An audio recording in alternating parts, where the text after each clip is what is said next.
Good evening and warm welcome to all the speakers and the wonderful audience who keep supporting us year on year. Today's session is on World Accreditation Day to celebrate World Accreditation Day. Technically, it was on June 9th, but being a Sunday, we thought let's do it on a weekday so that all could participate. And IAF was celebrating yesterday, so we wanted to have the session today. As I'm sure some of you must be aware that June 1 series is something which we have been hosting in the last 4 years. And this is the month where we celebrate World Environment Day and World Food Safety Day and World Accreditation Day. The next series will be in the month of November, where we usually celebrate World Standards Day and we keep World Quality Month. Actually, we keep celebrating throughout the month by organizing various sessions. Even in October, also we do have a couple of programs. See, our objective of organizing this sessions is actually to spread the knowledge about standards, certifications, and regulations to various stakeholders at the marketplace.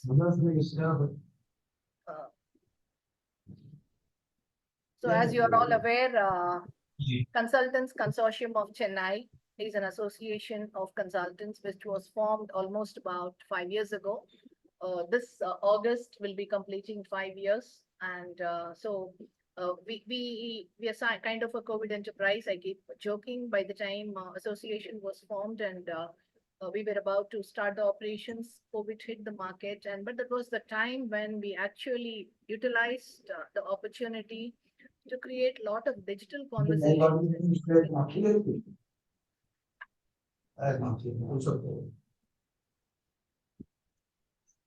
Tiwari ji, can I request you to just mute yourself if you don't mind, please? Ma'am, I am sitting with you, but my computer is having a problem. Oh, right. I'm sitting with you. Fair enough. No, it's okay. No issues. No issues. Yeah, thank you.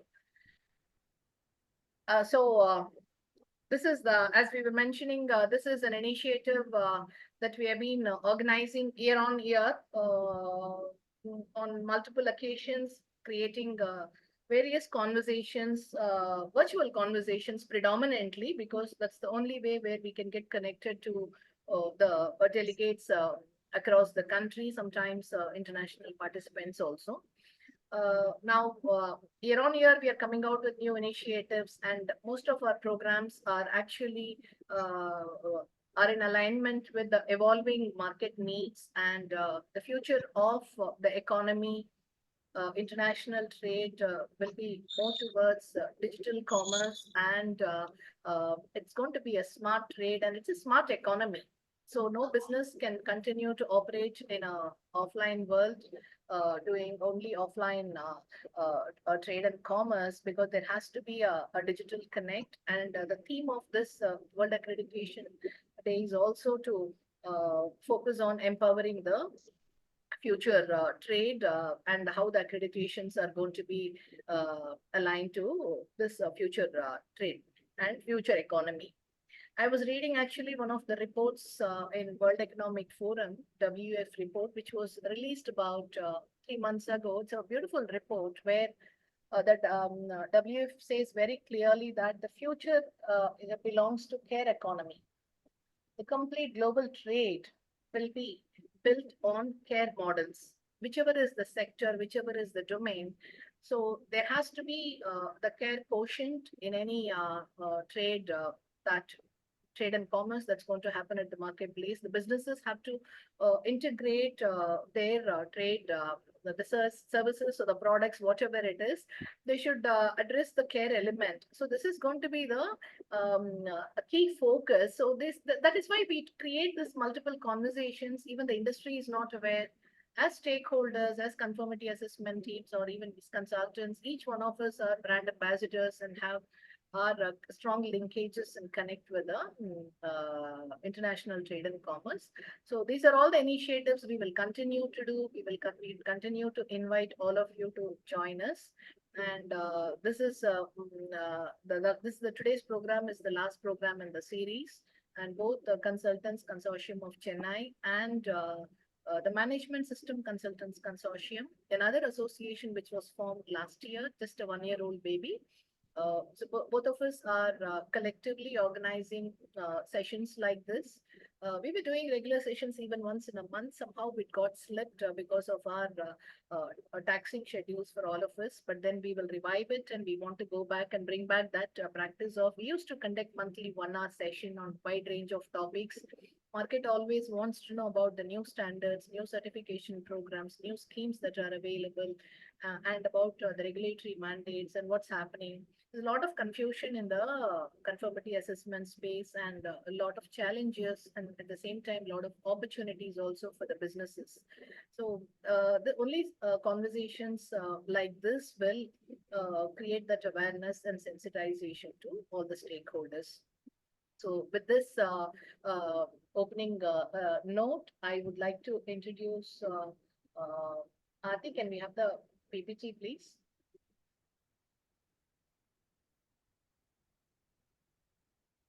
I'll just introduce the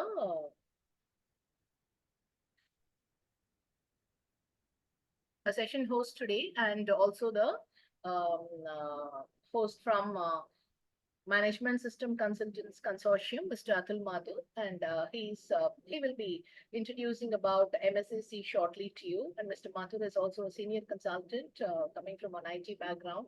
So he's an auditor, a trainer, examiner, and juror. And he has hands-on experience as a business process consultant, working across wide range of sectors, and handling multiple practices and models in the domain of management systems.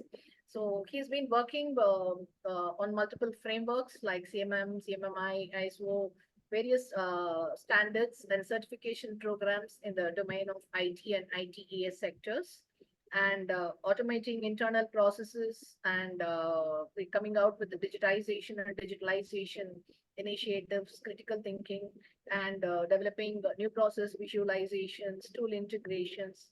All these things are his specialty. So Mr. Mathur will explain to you briefly about MSCC and what the association does. And then he will go ahead and introduce the session host for today's webinar also. Over to you, Mr. Mathur, you're there? Yeah, thank you, Rama, and welcome all to the WAD session, which is being co-jointly hosted with CCC and MSCC. Aarti, can I have these slides, please? To give you a brief background about the Management Systems Consultants Consortium, which was, as Rama ma'am has already stated, it was a very niche and an area that we've been started to do it. Can we have the slides, please, Aarti, of the MSCC? CCC slide, sir, or a host? Technical version, both slide I have. No, same PPT, Aarti. This one, what you've shared earlier.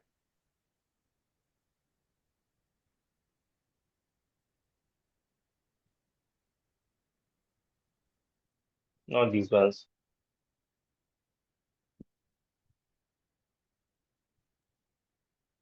Do we have the MSCC slides and the consultancy slides? Which one it is? MSCC? The MSCC slides? It's not Okay. Okay. No problem. No problem. Let me go ahead and introduce. Basically, MSCC is recently it's a registered society for pan-India operations for management consultants associations. We are now working agnostic sectors, and we are working across the boards. This session, which we are basically now conducting, I would invite our different hosts for conducting, Mr. Suhas Agwai. Suhas, can we have a session? Suhas has been a management consultant also since 2001, and plus he has 15 years of cross industry vertical as well as cross functional work experience. Suhas has been also a founder of the Simple Concerns Private Limited, and his focus is on business and operational management systems with a strong exposure in risk management systems. Suhas has worked on interpretations of various ISO standards and business model frameworks requirements in the context of business, rather than just the context of the what part of the strategy focus. So mainly on the why part. once you understand why to address requirements, how to address flow, automatically that's what is uh, niches. Also devising the right MIS and reporting formats. Uh, Suhas would be the host for the first session that we'll be conducting. Over to Suhas. Yeah, good afternoon, all of you, and welcome in this World Accreditation Days special webinar on this topic. So today we are having two different technical sessions. The first session is hosted by me, in which we'll be starting with Dr. Rana's session. So Suhasji, sorry, Aarti, one second, your voice is very feeble. now is it better?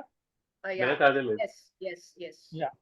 Aarti, so Mr. Dr. Rana holds the PhD in the biochemistry, diploma in the German, and the postgraduate diploma in the hospital and health management. He is also a board member of the ISCA, that is International Society for the Quality in the Healthcare, as well as Asian Society for Quality in the Healthcare, that is ASCA. Served as a chairman of ASCA, founder member of International Academy of the Quality and Safety, that is IAQS. He is also international consultant and expert for the WHO, World Bank, ADB, USAID, ASCA, UNFSCCC, GIS, and several other national and the international organizations. Founding member of the Scientific Advisory Board of the International Alliances of Patients Organization, that is IPO, London, UK. He is also expertise in establishing the healthcare accreditation body, laboratory accreditation body, and implementing the quality management systems, accreditation requirement, and the standard development in the field of the quality improvement safety. So today's session, which Dr. Rana will be covering, the topic is challenges for the private accreditation bodies in India with the country origin as India. So over to Dr. Rana. Thank you, Mr. Suhas. Thank you very much for your kind words about myself. Thank you. Thank you, Ramasi CCC and MMCCC for organizing this webinar on the occasion of World Accreditation Day, which is being celebrated for last couple of days, starting on Saturday, Sunday, and then still continuing Monday, Tuesday. So thank you so much, and thank you for giving QAI an opportunity to talk about. It's a very difficult topic. I think I could put some good slides, trying hard what to put, because when we talk about challenges of Indian origin private ABs in India particularly, they are very well known to us as a provider, and we can feel it. But it's very difficult to express in words. It's very difficult to express in words. And I think many of you around would share my, thoughts on that. That when you need to put something on in the words, very difficult to put in. But I try to put in.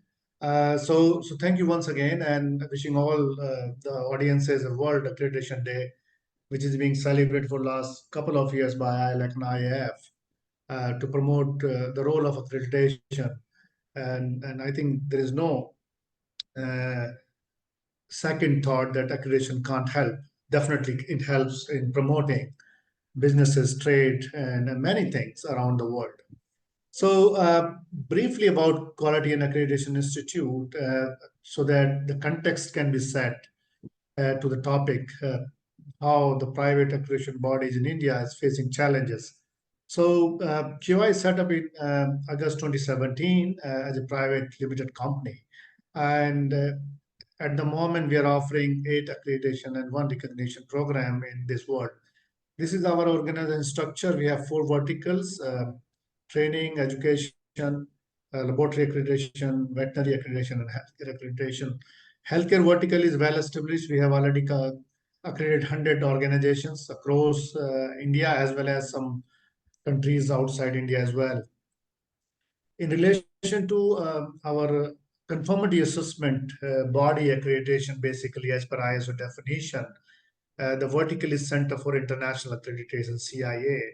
The name is changed from Center for Laboratory Accreditation in last year in October, while recognizing we're starting off a new accreditation program other than the laboratories like inspection bodies, PTP and RMP. So we changed the name to CIA.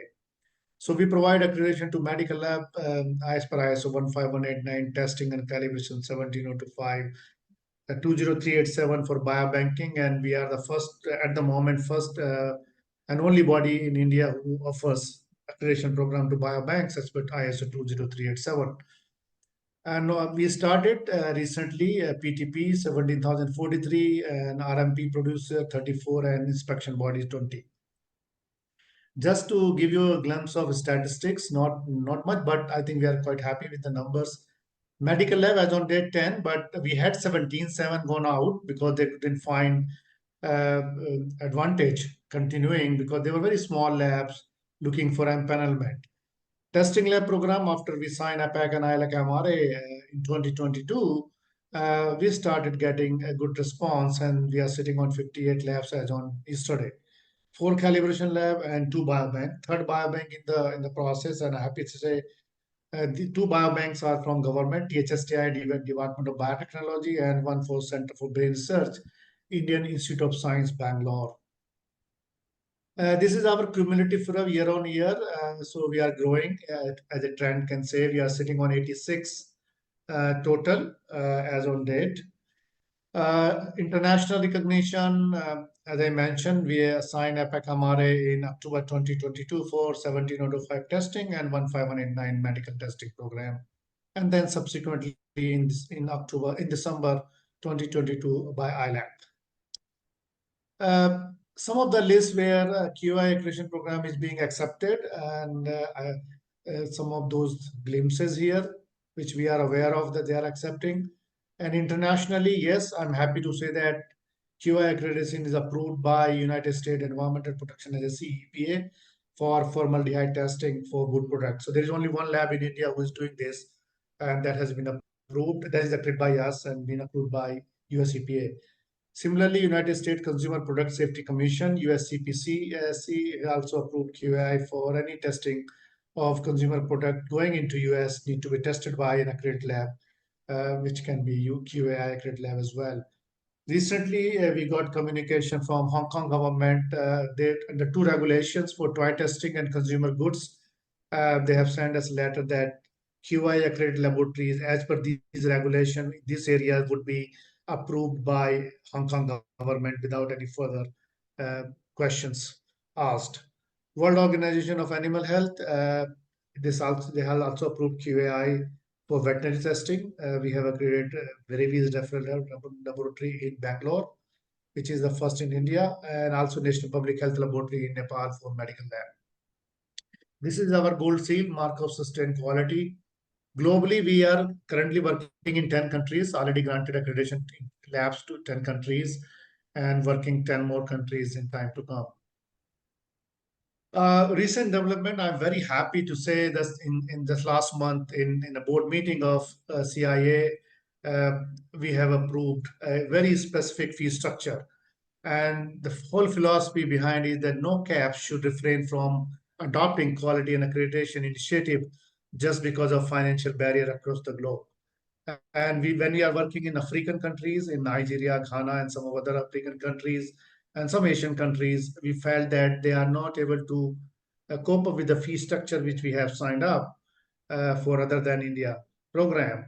So we worked out a different initiative. So we are now going to use World Bank classification for countries, which is based on the income level of different countries, classifying into 4 levels: lower income, lower middle income, and upper income countries. So now we'll have 2 fee structure. Similar to earlier, we had the fee 2 structure, but now this will be based on the country economy. So India, which falls under lower income countries, and low income countries will be in the same group, and upper middle and high income countries will be in another group. So labs in Africa and many other such countries would be getting the fee structure as we have in India. So I think that can be a good for them to sign up and continue with our accreditation. So this is something we are really proud of to kick off. Now coming to the topic about challenges of Indian private ABs in India.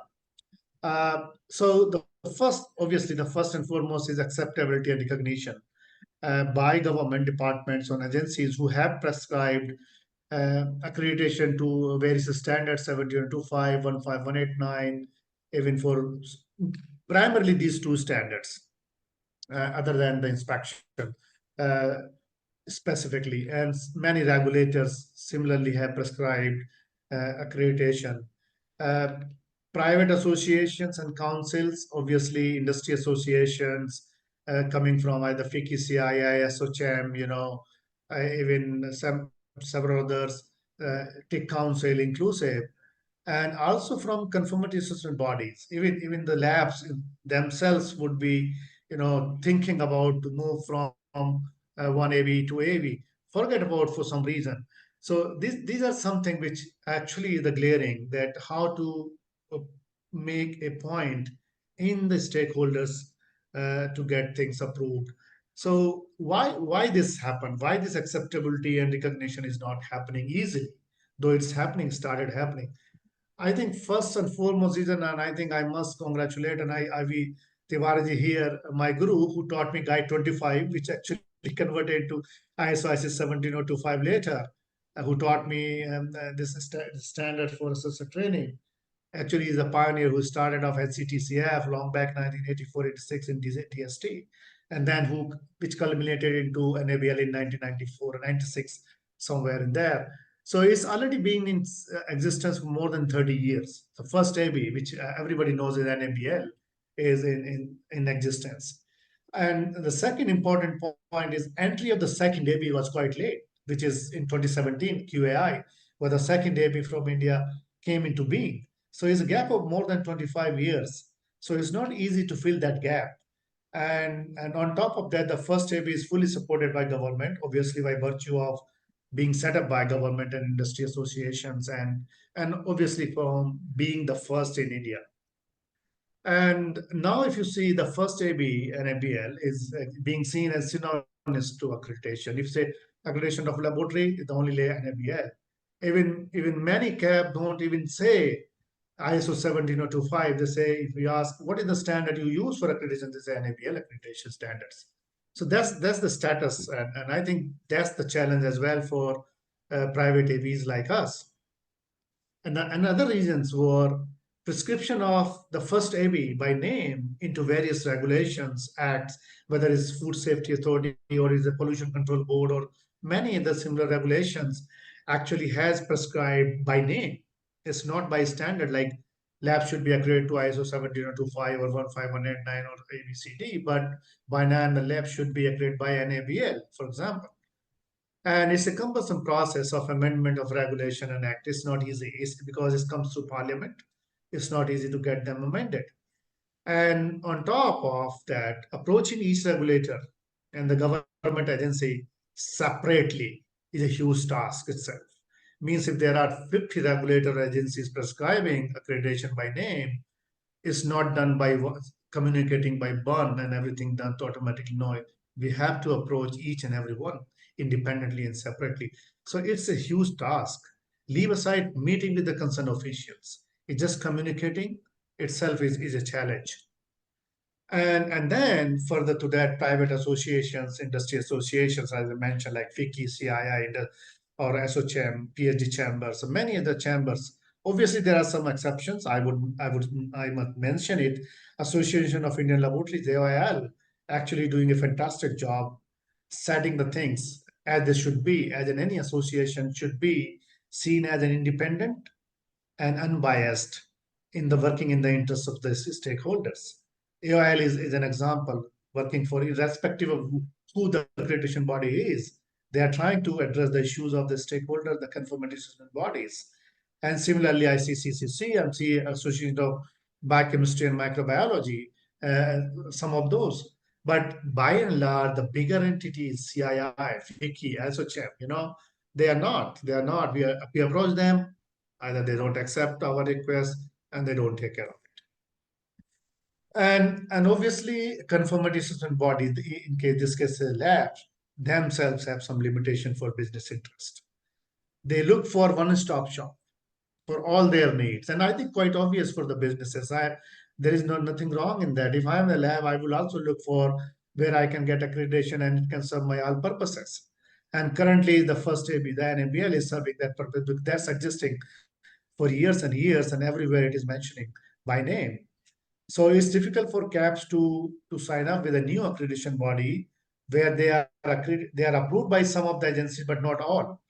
So only those CAPS who have the businesses in those areas which are approved by many other government agencies and regulators for the new accreditation bodies, they only come to the new bodies, else they will go to the first AB only. And obviously limited awareness about ABs. So it was the only one, and it's 61. We have now 3 accreditation bodies in India who have signed APAC and ILAC MRA for testing laboratories, 2 for medical, and 2 for calibration, NABL, QI, FDAS, and Tiwarisi comes from FDAS representing. So, but awareness about QI and FDAS is no, I won't say that it's there, it does not exist. We are trying to do something at our own level, but it's not that which can attract people in labs. I consider is quite low in terms of the creating awareness. So the way forward in mitigating the challenge which we have at the moment, reaching out to government agencies on a day-to-day basis, writing emails, letters to them, convincing, and they themselves has a lot of issues. They themselves has a couple of issues within. They also have a lot of interministerial, interdepartmental channels not going forward. And we have seen is, as I mentioned in one of my slide here, is about that the CAPS themselves are not moving forward because they are being discouraged by other CAPS. Oh no, don't go to this. You will not getting this. And even regulators, even the regulators, when CAPS approach regulators, would you accept QAI or FDAs or any other which is granting accreditation as per 17025, having APAC and ILAC MRA? They say no. I have seen myself. We have many examples when CAPS will say no. We will talk to the one and you go to them. So this is something which actually is creating a lot of issues around a fair competitive market. Despite writing down to Competition Commission of India, who is a watchdog as an antitrust organization to make sure that competition exists. There is not a monopoly of a single dominant position of a single organization. It's not moving, despite certain things have been already ordered, but still things go back to the same as usual. So I think creating a lot of awareness about existence of new ABs, which are at par with the first AB in terms of equivalence nationally and globally, and equally competitive in terms of the competence. And I think reaching out to regulators as we have been doing for last 5-6 years, it should be continuing with more force, with more collaborative efforts from industries and stakeholders. And I think we need support from industry. And when I say industry, it's coming from the CAP, conformity assessment sector, where the conformity bodies comes from. I think they also, and I'm really grateful and thankful to those laboratories who have uh, got accreditation, come to QAI or FDAS to repose the faith and trust in our system. And it's not about a new AB or private AB or government AB. World over, there are many private ABs, and I think in most of the countries, barring few countries, there are from private sector. And I think being an accreditation body is seen as an independent and a third-party evaluation organization, irrespective of their legal status, which they draw from. The basic philosophy of providing accreditation remains same, which is ISO 17011 standard, which every AB follows globally. And I think that's quite interestingly and quite diligently has rules prescribed for accreditation body, which we all have to follow, and we all are following. So I think there should not be a prohibition for approaching private ABs and something because they are also equivalent to the business and equivalent in their own credibility through not only by themselves as a regulatory regime which set up by different governments, and different government like Bureau of Indian Standard under their laboratory recognition scheme has already prescribed that any laboratory accredited under 17025 by any APAC and ILAC MRA are acceptable. So I think that the wording should be leave it to the laboratory to make their own choice where they want to go, if there are options available. When there was no option earlier, that was okay. But when there are options available now, and I am happy to say that QI could set the benchmark of getting IPAC Hamare in October 2022, which exactly happened in 22 years when Enable got IPAC Hamare in sometimes October 2000. So it took 22 years for an AB to get that international credibility. And I think that should be respected. And that should be respected equally as it was done for the first one, and should be respected for second and third and consecutively if they are able to demonstrate their competence and credibility to the stakeholders. So thank you very much for giving me this opportunity. I try to put some of the thoughts, what challenges we as AB are facing, moving around. But I'm happy that there are CAPs who have reposed their faith in us, foreign CAPs from different countries. Many of those don't have their own accreditation bodies, so they have a choice to make. So they are preferring QAI or any other bodies. I think that's a good sign for everyone. Thank you, everyone, and wishing you once again a happy World Accreditation Day. Thank you. Thank you, Dr. Ranaji. Very insightful views of the other side of the ABs which are being faced by the private ABs in India.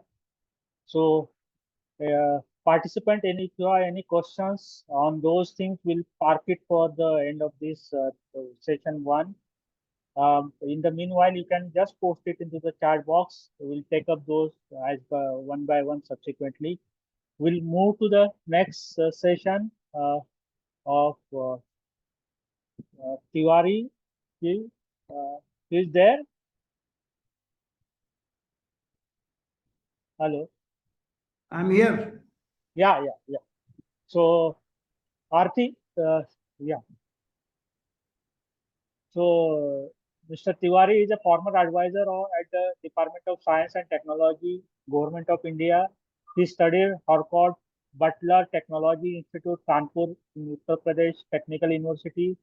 His specialties areas include ISO 17011, ISO 17025, ISO 1589, accreditation systems, training, quality systems, and the GLPs and other areas. So his topic continues to be same. So I will hand over Dr. Tiwari ji, Mr. Tiwari ji, for the further. Thank you, Suhas ji. Mr. Suhas Agwasi, thanks. And I will thank Rana also for very good thought he has expressed. He has said many things, which covers almost everything because the topic remains the same. But still, I would like to say a few things.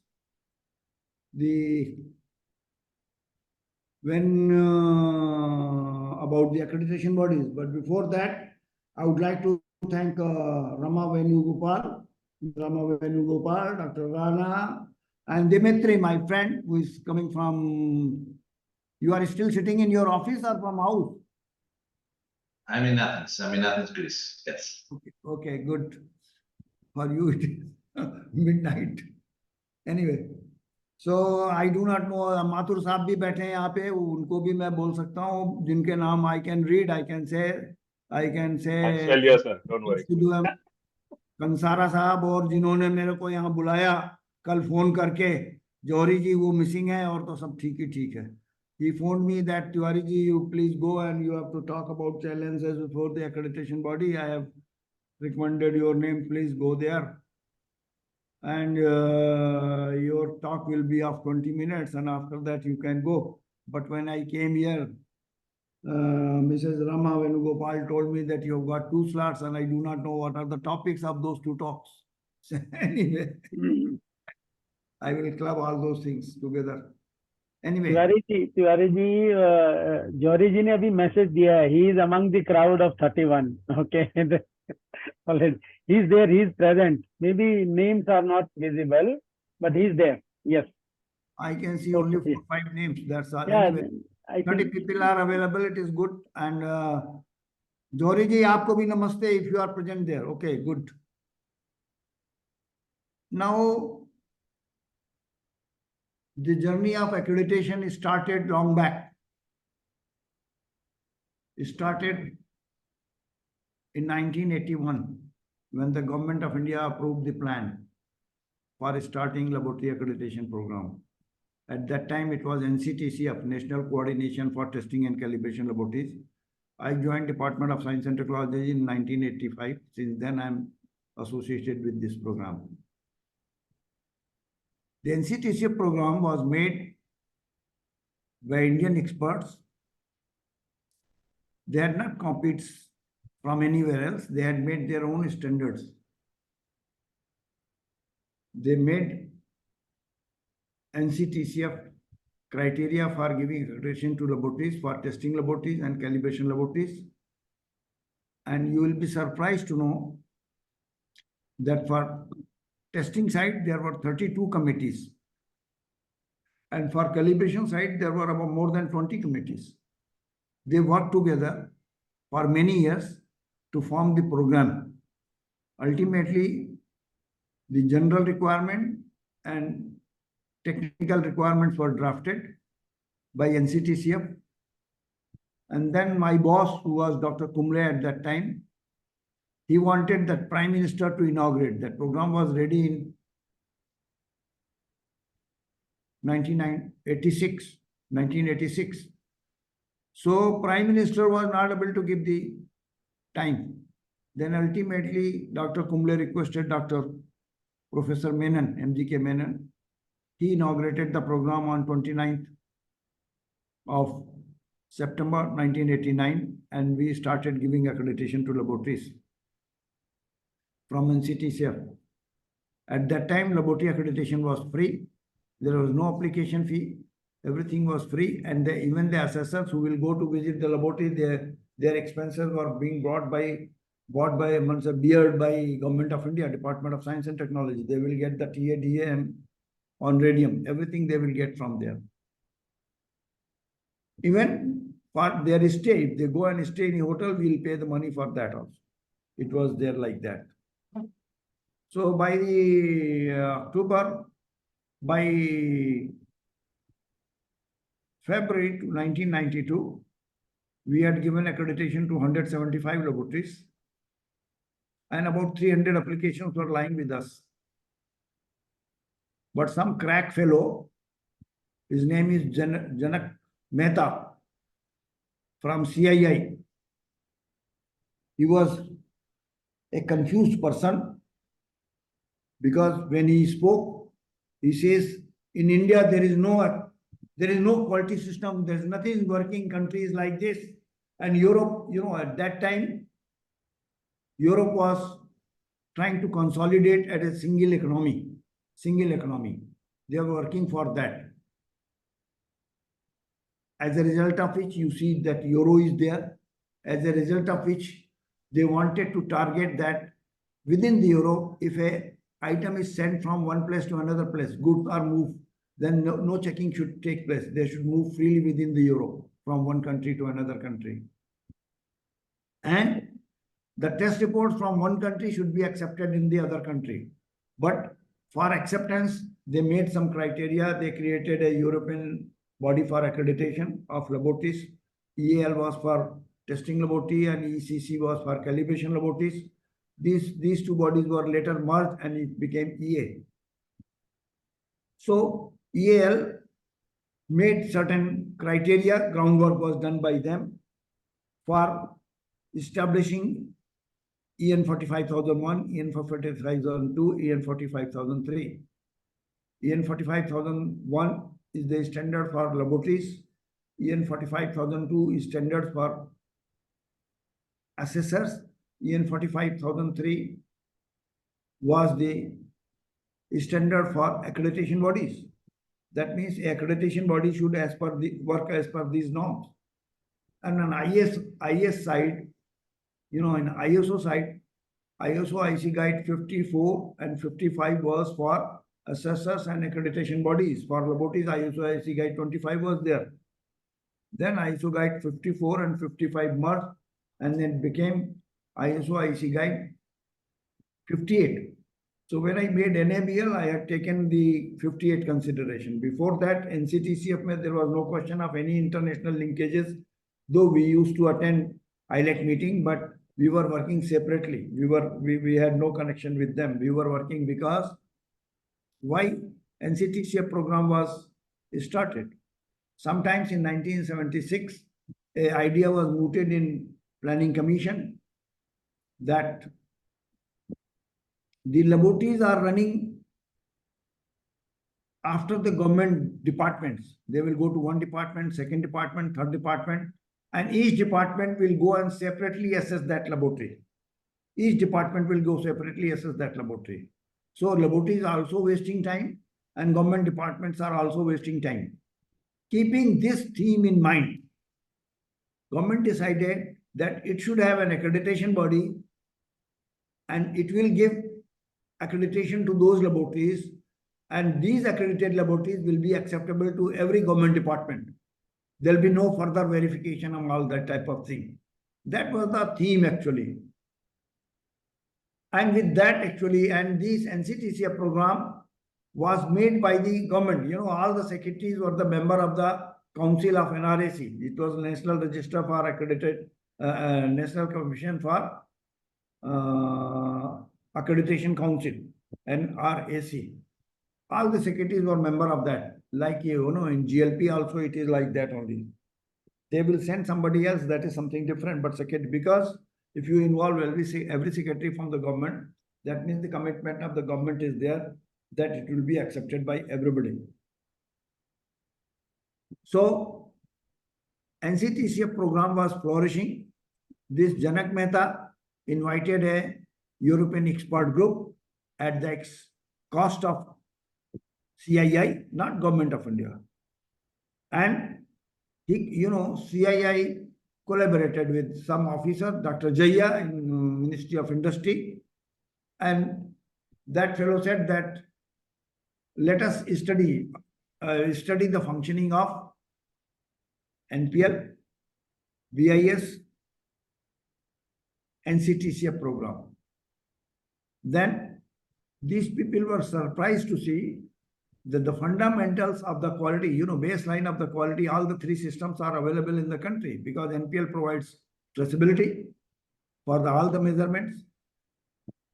BIS provides all the standards. Standard body is there. Country is having a standard body. And NCTCF was functional. It has given accreditation to so many laboratories. So they were surprised. They were surprised actually. They were saying, oh, we never imagined that this such a good program is concerned. But they had to demolish NCTCF. So how they demolished this program? They said that this program should not run under government. It should be privatized. And second thing which they could point out was that in NCTCF there is no requirement of the quality manual.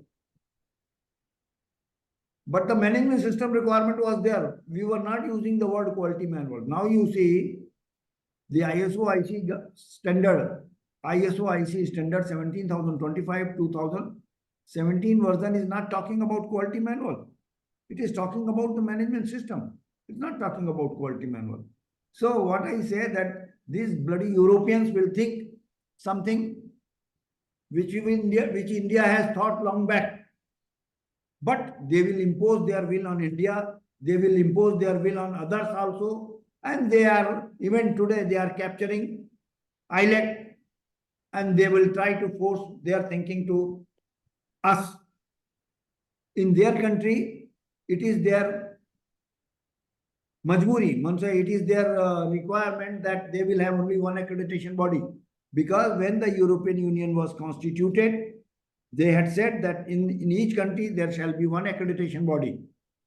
And that accreditation body has to be the member of the EA, European Cooperation for Accreditation of Laboratories, and European Cooperation of Laboratories has written the standards. I told you 45,001, 2, 3. So those European accreditation bodies which were the complying to this thing, they automatically become this thing. But when they form European Union, and same thing was in APLAC also, Dr. Rana. When APLAC was constituted, on 5th April 1995, it was held in Jakarta. What happened? All those people who signed, they were mutually recognized with each other. All those people. You mentioned that NABL became in 2020, no? If I had signed there, if I had gone there and signed this thing, Secretary DST had approved, but bloody Chakravarti had not given that paper to me to go and attend that thing. Then what I did, I phoned to Ambassador Jakarta. I told him, sir, you go there. There is a meeting of APLAC. We are going to form this body. He went there, and that is how India is one of the founder members of the APLAC. But when Chakravarti went in the month of September to attend APLAC meeting, he was not allowed to sit in those certain committees, you know. As an observer, he can sit, but not those committees. Then when he came back to me, he said that people were resisting, and even Malaysia was saying that you cannot attend that meeting. So when I went in 1996, I talked to Gilmore. I said that I had been corresponding with you for the formation of APLAC, because for technical reason I could not come to this place, but we had requested our ambassador. He came here and signed. Why you are not making India member from the very beginning? Why you behave with? He said, Tiwari, cool down, cool down, cool down. I'll tell you what happened. He said, when ambassador came, he agreed to sign on behalf of Government of India. But if he refused to sign on behalf of NABL, he said, this is for the NABL to come and sign. I will not sign for them. They should have come here. Are you getting my point? That is why we were not the member of, and it took so much time for us to become the member of APLAC. That is the reason. Anyway, so coming back to this formation of NABL, Janak Mehta was saying that India will not be able to export its goods to Europe unless they follow EN 45,000 of documents and all that type of thing. This was the stand of Janak Mehta. And you will be surprised to know that I refused to agree with 17,025. I made my documents as per ISO IC Guide 25, because I said that why I should go to only Europe. I will follow the global norms. I did that thing. I did everything for NABL, made it. Anyway, this is okay for this time. Now I come to second topic. I retired in 2004. Soon after my retirement, it was not even 15 days, a gentleman knocked my door. I was still in government houses. He said, I have been suspended. I wanted to meet Director NABL, but she doesn't allow me. She said, you get out from my room. And somebody has complained against my lab. And what to do? He said, can you, sir, and visit my place and tell me where I have gone wrong. So I went to Bangalore. I found no reason with him. I found no reason with him. There were 2 points. One was about the thermocouple, R18, R22. R18 had been withdrawn, R22 was applicable, but this fellow had purchased R22. He had done the calibration of R22 with the NPL. But somebody says that he is using R22. He said that, how can I throw out R22? I am using R18. How can I throw it out? I am using R22. Anyway, this was one issue. Second issue was that the calibration certificate which was issued by Bangalore ETDC, in ETDC certificate, there were 3 pages, 1, 2, 3. In second pages, there were some mistake. So he phoned to ETDC. ETDC say, you come here, I will do the required changes. So he went to ETDC, they removed page number 2 and inserted another page, and he came back. So somebody said that he has changed the page number 2 on his own. So these were the 2 points on the basis of which he was suspended. So ultimately, I said that, have you written to ETDC? Sir, I have not written to ETDC. Then what if I went personally, because it is hardly 10 kilometers from here. I said, but they issue the gate pass. Are you having the gate pass? Bola, sir, who keeps the gate pass for so many times? I threw it out after coming out from there. But I said, they have got the register. Did you sign that register? He said, yes, I have signed. I said, then it becomes a documentary evidence for you. So anyway, I wrote a petition for him, or you can say representation. I wrote all these things. But ultimately, ETDC says, when their chance came to say about this thing, ETDC says, we don't maintain the records. I have thrown out that register. Now that register was not that old. Register said, the ETDC said that we have thrown out that register. That fellow was suspended, and ultimately his daughters were not interested in running the shop, so he sold it. That time a realization came in my mind that laboratory is such a business where they are in the mercy of one accreditation body. One accreditation body, they are in the mercy of those. And the people, if they don't have the accreditation, nobody will come to them, and then they will die. It is automatic death for them. That time I realized that there is a need for second accreditation body. But because my engagement with UNODO up to 2012 and so many other things, I could not do anything. But ultimately, this FDS was established, keeping that thing in mind. And there were many people who were after me, sir, establish kar do. Then with we formed an association, and it is a NGO. We are giving accreditation, and people have supported me by contributing 10 lakhs. I am not getting salary when 1 rupee, I don't take. And then in the very beginning, I appointed one person as a director, but I found that he is not able to do the perform. So after 10 months, I requested him to please, I will call you after I have got the funds. I don't have funds at that time. So ultimately, FDS came, and it is giving accreditation to laboratories.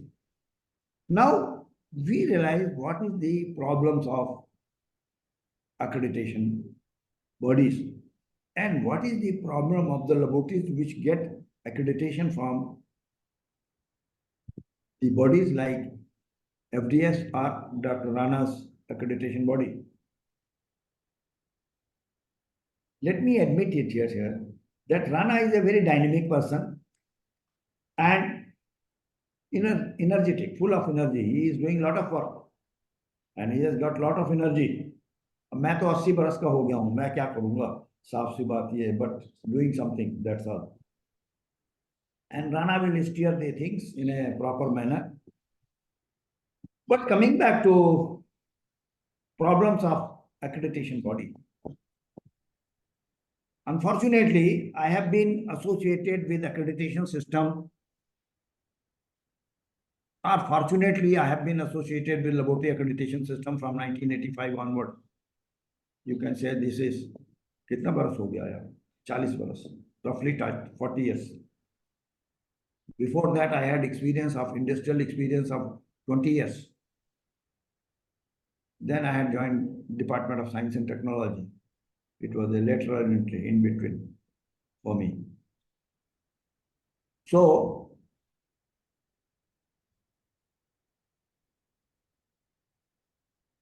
I had been seeing applications of laboratories when I was in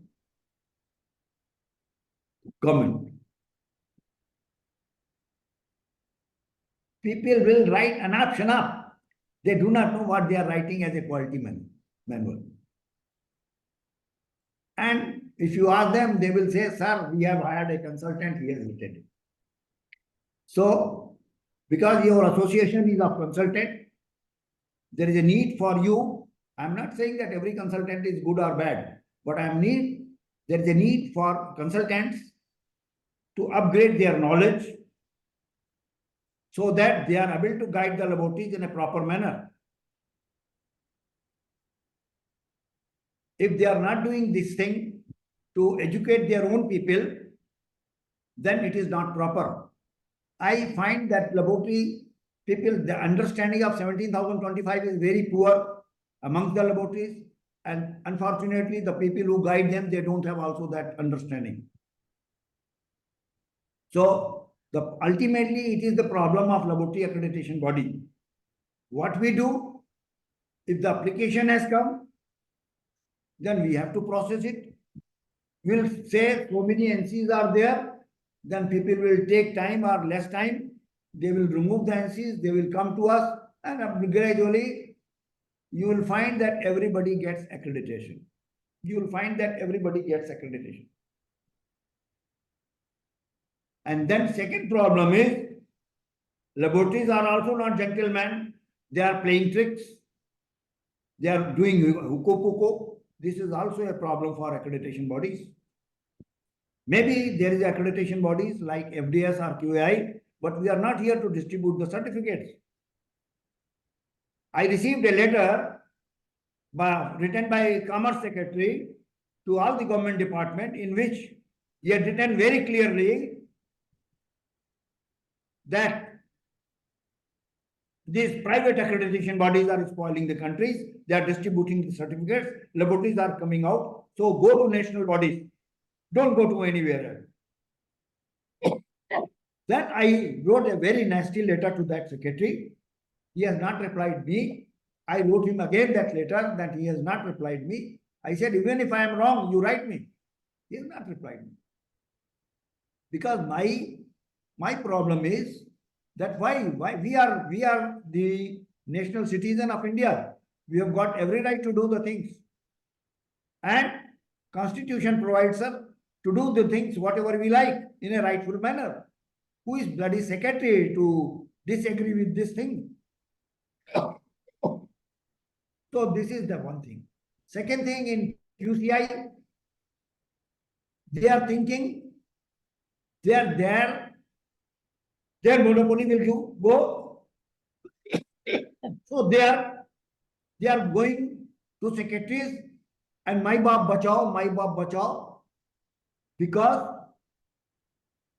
I do not know how many people of you have worked in government, but what is government is bloody having a lot of work. Secretaries are burdened. They cannot neck out. I have seen my secretary going house daily with so many files, so many times. And in the night, he will do all those things, because in daytime there is no work. And every secretary does like this. And when in the ministries work come, they will say, QCI, you do this job, I am giving you this much of money. So QCI is a ready-made solving problem for many ministries. And in lieu of that, QCI will get some amount. And because of this mutual understanding and mutual support to each other, ministries will also support QCI. Ministries are going to support QCI. They will not from their point of view. They may be forced by the cabinet or minister or something like that, then it is something different. Otherwise, they are going to support QCI and NABL and others. On the other hand, because QCI is afraid, they are trying to bring some legislation so that only NABL will give the accreditation. This is one side of the story. But what is the need of the country? When Department of Science and Technology was asked to start a program for laboratory accreditation, sometimes in 1977, then first thing Department of Science and Technology did was to study how many laboratories are there in the country. Then in that compendium of, it was so much thick, I used to distribute those things. Last copy was with me. When I retired, I gave it to Dr. Maheshwari. Rana, I had not given it to you, I had given it to Maheshwari. there were more than 2.5 lakhs laboratories in that 3 lakhs. Because laboratories number you see, Ministry of Agriculture, do you think in whole country there will not be many laboratories to see the soil and this thing and that thing? So many water treatment plants, so many sanitation, so hundreds of thousands of laboratories will be there like this, which are very small laboratories. Maybe a water treatment plant will test only few things, and they will study few parameters. But there is a laboratory. And if the laboratory has to function properly, it has to follow 17,025. It has to follow 17,025. Now, so what I was trying to convey you, what is positive sign in this country when in 1977 about 3 lakh laboratories were there. Today there will be more than 3 lakhs, there will be 5 lakhs. One day I was sitting with Dr. Lal, Path Lab, about a year back or so. I told him, Dr. Saab, there are more than 3 lakhs testing laboratories. In that, calibration laboratories were not included, Dr. Rana. In that, testing laboratories or calibration laboratories were not included. And then I told Dr. Rana, Dr. Sood was telling me sometimes in the year 2000, that in this country, registered medical laboratories are 86,000. When I told this thing to Dr. Lal, kis dunya mein rehte? Dr. Lal told me, Tiwari ji, kis dunya mein rehte ho? Now there are more than 3,60,000 laboratories, medical laboratories. Now in a country which is the size of India, if there are 6 lakhs laboratories, do you think one accreditation body will handle it? They have been able to give accreditation to only 8,000 laboratories. Right from 1989, you cannot say NABL was the first accreditation body. NCTCF was the first accreditation body. It got converted into NABL. That is something different. But NCTCF was first accreditation body. It started from 1989 and today is to 2024. That means 24 plus 11. 35 years may we have been able to give accreditation to 8,000 laboratories. Do you think that it will not take 100 years to cover the country and not even 100 years if NABL alone is hard? So this is the positive point with you, Rana. This is the point which we have to hammer, that this country is so big to be handled by NABL alone. So this is the plus point for our side. Second thing is that the laboratories which are accredited by us, their reports are not being accepted by government departments. Because when I was working in NABL, I was working in DST and handling the program of NABL. It is me who used to tell different ministries, you tell your subordinate officers to get NABL accreditation. At that time, I was not telling that you go by as per 17025 or something like that. So, NABL, because of its coming up in so many years, has established its reputation, its roots, and it will be, NABL is a big tree. You can take out a plant, but you cannot take out a tree. For that, lot of efforts and lot of time is required. So have patience, bear with time, and sometimes things will change, then it will happen. But don't think that NABL will go in near future, when particularly the forces are there. Now, these forces which are defending NABL, at least they are knowing that some other forces are also there which are involved in laboratory accreditation. When I have also been writing, when I write that we are giving accreditation to even foreign laboratories, they are accepting our, then why government of India should not accept? These are the things which we are mentioning. So the challenges before us are many, because our poor laboratories, if their report is not accepted by somebody else, everybody will say, sir, our calibration certificate was available with such and such laboratory. Enable assessor came, he says that we will not accept this. Now, the first question is, if accreditation has been given by accreditation body, whether it is runners or from here, it is for him to see.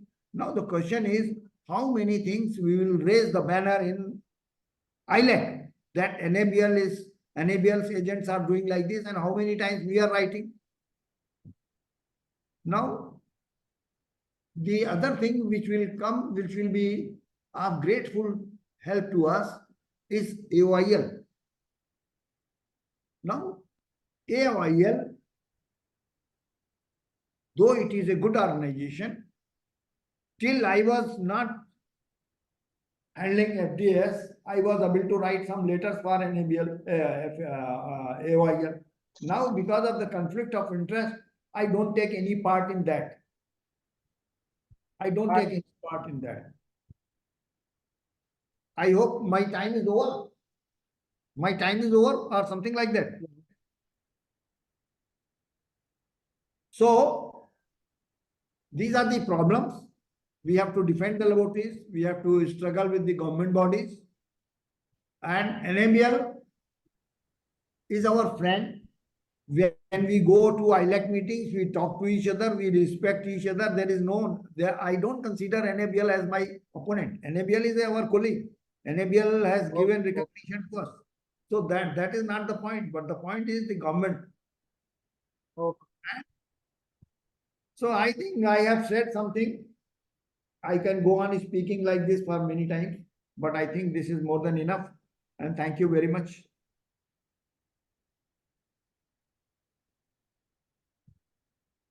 Thank you, Tiwari. So it was very nice experience with your actual contest that is being given. So with that extended session, we are running short of the time.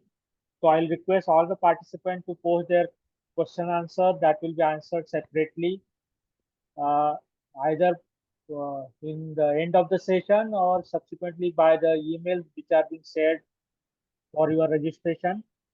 So thank you, Dr. Tiwari ji. So our next session is by Dr. Nagarajan. So Aarti, can you?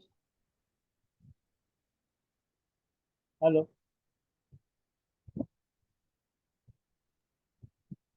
Yeah. So welcome, Mr. Nagarajan Krishnan. So he is with the background of the chemical technology, having experience of around 30 years, out of which 20 years experience is the management system implementation, training, auditing, and certification. By about 15 years now in the certification field as a auditor, and he has conducted more than 4,500 audits, as well as more than 1,000 sessions of the training on the management systems. He is a qualified auditor for ISO 9000, 14,000, 45,000, 50,000, ISO 28,000, ISO 21001, and ISO 14064, Part 1, Part 2, Part 3.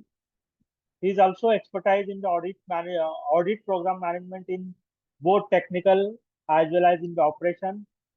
Handled more than 5,000 clients certification so far for the certification, and he had got rich experience in the TQM and the TPM implementation and the training with the trained trainer certified, handle more than 600 employees, skill assessment, evaluation, and training to improve the skills of the employees.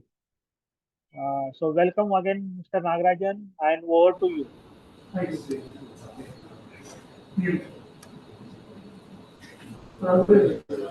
Very good afternoon to all. Am I audible? Yeah, you are. Fine. Thank you very much. Thanks for this opportunity, first of all, to the CCC considering me in terms of presenting my, sort of requirement under the MS on the complaints obligation. So I'll just like to share my screen so that I'll just put it on whatever the things which I would have prepared and wanted to put you down in this limited time so that what I can put you some kind of knowledge to you all, whatever I learned. from Mr. the Nagarajan, your voice is getting drop in between.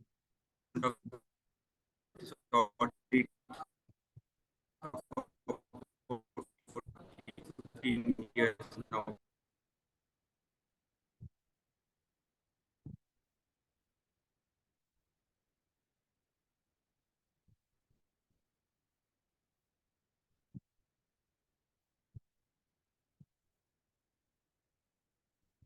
Hello. Yeah, I'm sharing my screen now. No, not it. Yeah, it's not. You got it? Yeah, Mr. Nagarajan, can you have your mic adjusted because your voice is getting intermittently dropped and low. Now it's clear. I've checked Yeah. with my mic. Yeah, it's clear. Yeah. Yeah. Thank you. Thank you for the opportunity. So Full this screen. regarding the Sorry, obligation with MS certification for regulatory compliance. So Nagarajan, about my Nagarajan, hello. sorry for the interruption. Full screen mode, please. It's Yeah, on. yeah. 1 minute. It's okay. Yeah, now better. Yeah. So thanks for that. Thanks for the warm introduction. And of course, my job is free now, so that I've been introduced about myself from the team, and I thank the whole participants here for participating in this session to have a knowledge sharing. And it's been overwhelming for me to be pleasure here to be on this forum to put forth my learnings. Of course, I would say that it's learning what I have been taking care on in terms of doing the audit of IMS and sort of what are the obligations specifically in the regulatory requirements and the compliances towards the organization, that what the three standards are talking about. Even 9001 is under class 1 talking about statutory and regulatory requirement, and then 14,001 and 45,001 also very clear, and then there's a clear requirement under the clause 6.1.3, and on evaluation again 9.1.2. It talks about the organization needs to determine the compliance obligation relevant to this environment as well as occupational health and safety management, and they need to comply with the obligations which are applicable to the organization, not all the legal requirement specific to the organization, because it depends on the size and complexity of the organization. So whether the amount of legal requirements which are applicable differs to organization to organization. All organizations are not going to have the same kind of legal requirement, but however the requirement as a part of legal statutory regulatory are constant for the land of the law. So they have to understand the client means the organization which implement the system and wanted to understand to run their industries or run their institutions, or maybe in terms of conducting their businesses in this land.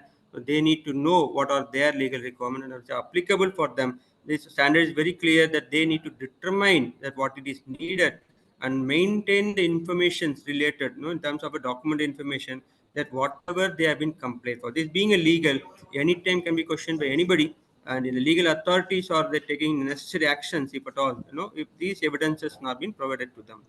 On which note, it is also given that this also could lead to any kind of risk and opportunity to the organization. Means considering the present scenario of the new standard of management system standards, now everything has been homogenized under the Annex AS.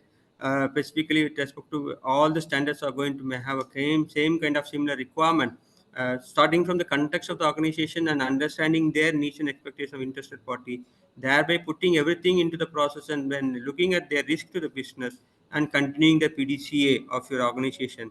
There's very much, very directly, very clearly given in the standard that this is the requirement that they have to comply. Specifically in terms of obligation. Most of the organizations still are looking in terms of legal compliance, but it is obligation that they need to come forward to know that what is their requirement, and they need to fulfill what are the applicable to the organization.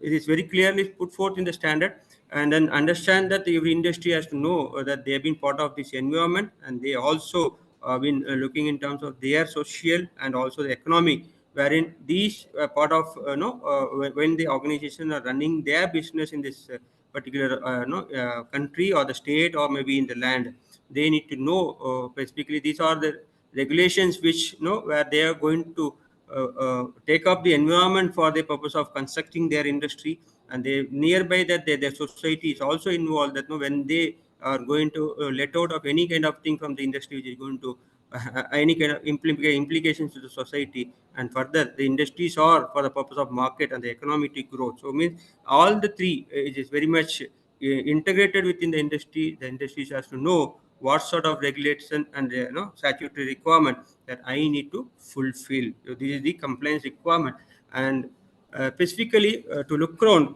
on all the industry, so they need to know what are their interested party. Primarily their stakeholders, and then the other interested parties, to which the organization has to determine. It could be internal employees, it could be partners, it could be even the mobile employees. Nowadays hybrid mode, or many industries are working from home also. The mobile employees, then the customers, that their other contractual workforces, even the suppliers or the interested party, and then the kind of communication to them for the relevance and the purpose of the organization, so that the interested parties and the stakeholders, specifically the stakeholders, may know really what they are aware of, and in terms of they should be confident enough into look out that their work is going to affect organizational business. If it is going to lead to any kind of legal, it is also going to be a risk to the organization. Then it should be very clear that under the communication, and at the same time communication to be the interested parties also. So many interested parties are there apart from the stakeholders. So their needs and expectation may call for a certain bit of a legal requirement also. So they need to understand those sort of legal requirement which are needs to be fulfilled by them, needs to be complied by them. So this is also one of the organization need that they need to fulfill, and thereby the legal and other requirements are being complied. As an organization, taking the note of all the interested parties, they should know what are all the relevance to their industry that they are going to be determining the requirement of the legal, statutory, or the regulatory. Means they need to determine it and establish a system in terms of communicating, in terms of fulfilling, in terms of compliances to the legal and regulatory requirement. As I said, in terms of other interested party, primarily government and the regulatory bodies. So they are the predominant in terms of controlling the overall the regulatory requirements and giving the authorizations, or maybe approving the organization, or giving any kind of licensing to the organizations. These are the regulatory bodies through which the act and rules are being enacted in every states and every land. That they should know that where primarily in terms of emission or any discharge, or within the boundary or outside the boundary with a permitted level. So that is the more the expectation from the regulatory bodies, or maybe the governmental or the controlling statutory authorities. They wanted the industry to perform within the given level of discharge facilities, or maybe permitted level of their own sort of businesses, the product which is going to bring out any kind of pollution to the environment.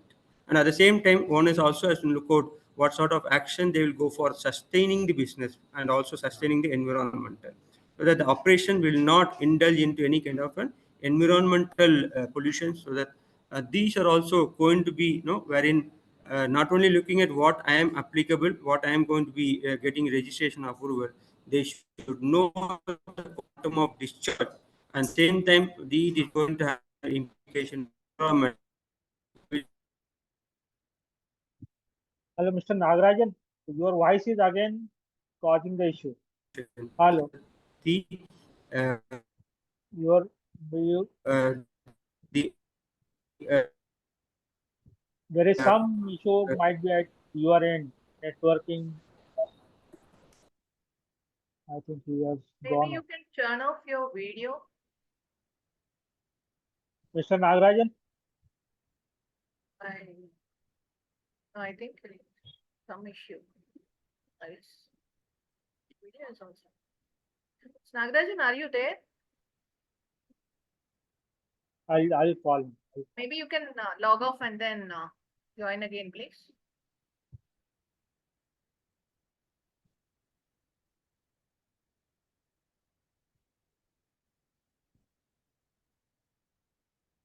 Do you want us to share the screen otherwise?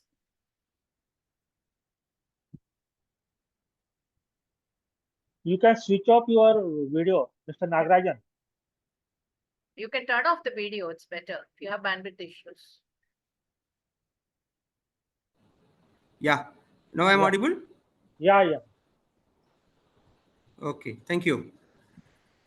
So this we are just discussing on the part of interested parties, and one of that is the government and regulatory bodies who are all going to give us the organization the permission to run in terms of consent or in terms of registration, approval, or licensing. And their need is that whatever the licensed approved organization, they need to know that how much amount of emissions or discharge has been liable for them, so that they've been permitted. They need to control that in terms of within the permitted limitation, so that the environment doesn't get polluted, and also to sustain this environment, to see that the sustainability under the present scenario, which very much everybody knows about the climate change requirement, under the concept of environmental prevention and protection of the nature. So these regulatories are not just to curtail the organization not to produce, they are there to look out, give a kind of sort of support to them, so that the environment is also protected and the organization also runs their businesses. This is the main concept that no organization is to understand, that they are there to fulfill the needs and expectation, and primarily to fulfill the needs and expectation of the government and regulator and other interested party, which are government and regulatory bodies. And in that, when I say that they have to comply, so what sort of things they have to know? They also have to know that there are other interested parties too, where they need to oblige their requirement in terms of compliance to the requirement. Specifically, they should have certain. They can also have certain bit of agreement with the community. Maybe there may be NGOs also, so understand that they also very interested in the organization's sort of rise of the business or maybe downfall of the business. So in that case, everybody is noting down, and they may also have certain bit of requirement also. Organization needs to understand their applicability also. And in turns, if there is no requirement, they also look out for any kind of a public authority, so that it could be a customer, it could be the suppliers, it could be other external providers, any public requirement. So they need to look out and then have certain bit of agreement, so that their business in the particular land can be continued and have a sustainable environment within their boundary.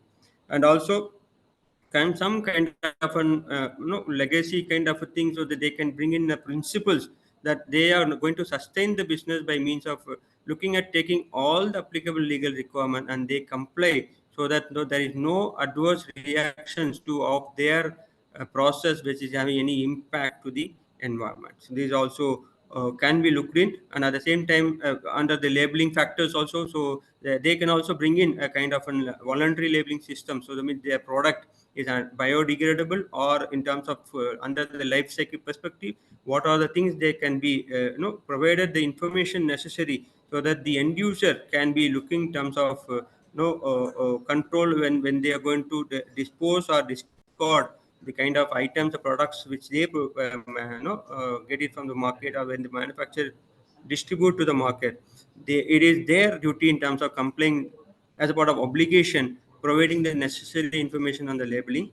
And also sometimes on the contractual arrangement, there are many organizations, specifically the IT sector industry, there is an SLA, which we call it as MSC, Master Service Agreement. So any service agreement which is contractually arranged, they have to oblige to that. So this is also a compliance obligation that the organization needs to understand. They are applicable to their organization and the industry standards. That means we have n number of different kind of varieties of industries. They can also have benchmarking kind of a thing also when they wanted to have any kind of standard, so that they can measure and keep kind of evaluation practices and get them in terms of compliance with the requirements, so that they are part of the the land, and then in the environment and in the state, in the country, so that their products can also be produced and exported, or maybe distributed worldwide. So any kind of thing. However, these are all certain bit of when you look at on the legal and other requirements. So we now most probably we say legal requirements are stated, which is there in the standard rule as an act and rule. They have to fulfill. Not only that, the organization need to understand there are other requirements also, which could be from the agreement of the community or from the relevant the industries. So they can look in terms of these also to be applicable to their organization, not only to look out only the standardized law which has been registered and then has been distributed, has been amended, has been taken in the part of rules. Only those written alone may not be a possibilities of any kind of a compliance obligation. So this is the primary most that every organization need to understand. They all also need to fulfill the requirements of other interested party, which may lead to a kind of compliances in the legal also. So this is the idea behind the standard is talking about understanding the legal in terms of the regulatories and the legal bodies and other interested parties needs and expectations. As I said, legal, when I say that compliance obligation, normally we always used to say that it is statutory and regulatory. Most probably, as a part of act, which been released from the parliament, bring in as a law for the purpose of controlling the organization within the industries with the country. They may form it as an act, and then bills are passed, and it comes into the enacting session, which been given to the respective lands through means of the act. There the regulatory bodies are there. They will take it up, and they have to form a rule for the purpose of regulating the industry specifically. So this is how the legal requirement has been known, that act and the rule are more important. Any kind of an establishment that they're going to determine, and they need to determine these act and rule which are applicable to the organization. So some of the act and rule will be looking at that. But however, when we talk about legal compliances, many questions come. What does regulatory compliance means? Yeah, and it is only in terms of adherence to the law. That is a prime, wherein regulatory compliance means that I am here in this particular land and I really comply and make it oblige that I am going to fulfill the needs in the laws which is stated, and the regulations in which when I am going to operate or maybe manufacture or maybe do my technology or maybe service I am going to give, means it is product and services. So anything which I am going to do in this land, I am going to fulfill and see that complied with those regulations also. Not only the law, not only getting licensing, based on the license, what is applicable to me and what I have to fulfill, what I have to determine and establish and maintain. I need to maintain within the boundary. So that is the compliance is all about, that organization has to understand and then take a kind of an procedurally, bring it as a principle so that they're going to meet the specific in terms of standard and set forth for the regulatory bodies. So this is the meaning that what is regulatory compliance means, that every organization need to understand it is my duty to fulfill all the needs in terms of this set in the legal requirement and the regulations, that when I am going to operate my process, where and all I need to look out and then I need to fulfill. That is the compliance in terms of obligation. Every organization needs to determine. That's the standard requirement, which first line of the standard requirement starts with determine the applicable legal requirement. When I say that where and all needs to be looked out, they can look out in every bit of the process of the organization. So they need to take the law, regulation, standard, and guideline as a regulatory requirement, put it into their process. Means here I am just putting as a common, wherein cannot go into exact one kind of industry or anything. Yeah, any organization needs to be in a process approach, means the CIPOC approach, specifically the source of input, the input they collect, and the activity they produce. Maybe it could be production, it could be service, or it could be any kind of an institutions and training and the coaching, whatever may be the activity they perform. The output is going to be delivered, delivered to the customer. So under which this is a whole set of exercise that every organization will looking for their outcome, which is on the performance, efficiency, and effectiveness, which is going to fulfill the needs and expectations of interested party. So when they are going to do that in every aspect, even in the source, in terms of the input what they get, so what sort of product they are getting, what is the statutory requirement in the product, on whether it is allowable in the country, wherein I can import these materials, or if I am going to take any kind of material, is that as it got any kind of legal requirement on road transit when it's going to be being, like your in terms of bullets, LPG bullets, if you procure LPG, the LPG bullet on road requirement. Even if you buy any kind of milk, the on road requirement of milk.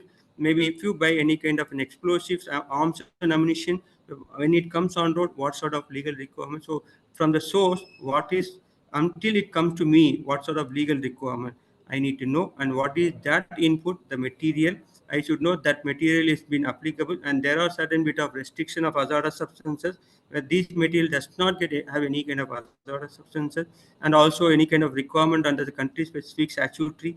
If it is so, the material is banned, I cannot procure, means I should not procure, means there is a compliance. And during the moment of manufacture or services, they should know the amount of the quantum of usage of material, quantum of output of the production that they are going to give out, quantum of emission from the process, quantum of material going to the land, quantum of water they are going to use, means all sort of 5 senses you're going to use it for the purpose of manufacturing or even services. So in activity also there are certain legal requirements under the Air Act, under the Water Act, Water Prevention Act. So many things are there. So they should know. And by then, when they produce some product as an output, they should know this output product when they are going to reach out to the industries, to the customer, and their country specific requirement. It could be ROHS, it could be REACH, it could be EcoVadis, it could be of any kind of labeling standard. All those are the output requirement, the legal. And when it is going to the customer says that they wanted this in the legally, and again the supply chain management, and even which is also looking in terms of the containers, in terms of their legal requirement, and it goes into the ocean, land and air, any kind of mode of transportation. For that mode of transportation, there is again a requirement in terms of legal requirement that they need to have kind of licensing and authorities. Like if it is air, IATA; if it is in terms of ocean, it is again IMO requirement. If it is in terms of on-road, the freight forward, in terms of Motor Vehicle Act requirement, or in terms of trade union trade requirements or anything. So every bit of activity of organization, the legal requirements are there, and they need to understand there's a regulatory in that. Regulatory means that allowable limitation that they need to fulfill. Not only taking the law of getting the licensing, they should know within the license what I am going to comply. This is the companies that they should have a policy that I am going to follow in this manner. So that is the prime requirement that every industry should know, that legal is not only pertaining to manufacture, legal is not only pertaining to storage, legal is everywhere, right from the source to the customer. That is what the idea began, that the standard is very much clearly talking about understand and determine what and all and where and all the legal requirement which the organization are applicable needs to be determined. This is the requirement from the standard. And when you say standard, it's a process approach, and every organization needs to follow a process approach. Means it is conversion of input on output, but at the same time they should know when they are going to do the process. What is the input I receive? What is the output I need to deliver? So is there any legal requirement? As I told you earlier, the similar kind of thing. So on the input material, the material related, it could be banned substances or chemicals could be there. Any kind of hazardous substance could be there.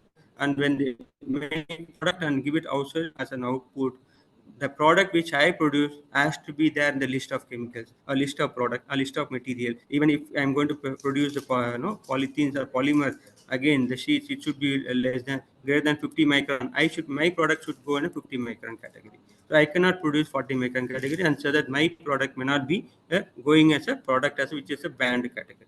That is the legal requirement. And in terms of knowledge and skill requirement, what sort of legal requirement? Now the governments are coming up with a knowledge based requirement for the MSMEs to develop also.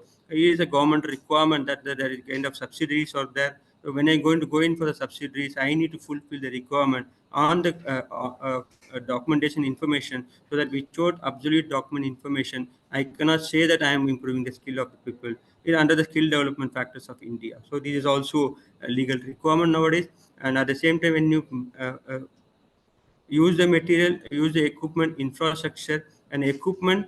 If it is a shot blasting machine, again equipment needs to be tested for. You have got a pressure vessel. The pressure vessel means the vessel has to be tested for its pressure withstandability and the kind of thickness, and in terms of any kind of chances of this degradation, and then in terms of redesigning, so that the design changes happen into the equipment.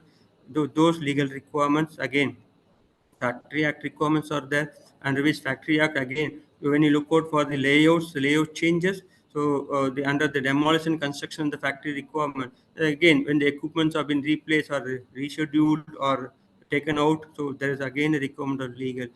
So many sort of legal requirement in even the infrastructure equipment, and also in terms of performance. So what is the performance required from an organization. If I got a licensing of making production 10,000 kilotons, I can only produce 10,000 kilotons. I cannot go beyond more than that. So it could be a productivity which organization wanted for the profit purpose, but if it is going beyond the amount of infrastructure environment which is going to have pollution, so they need to know.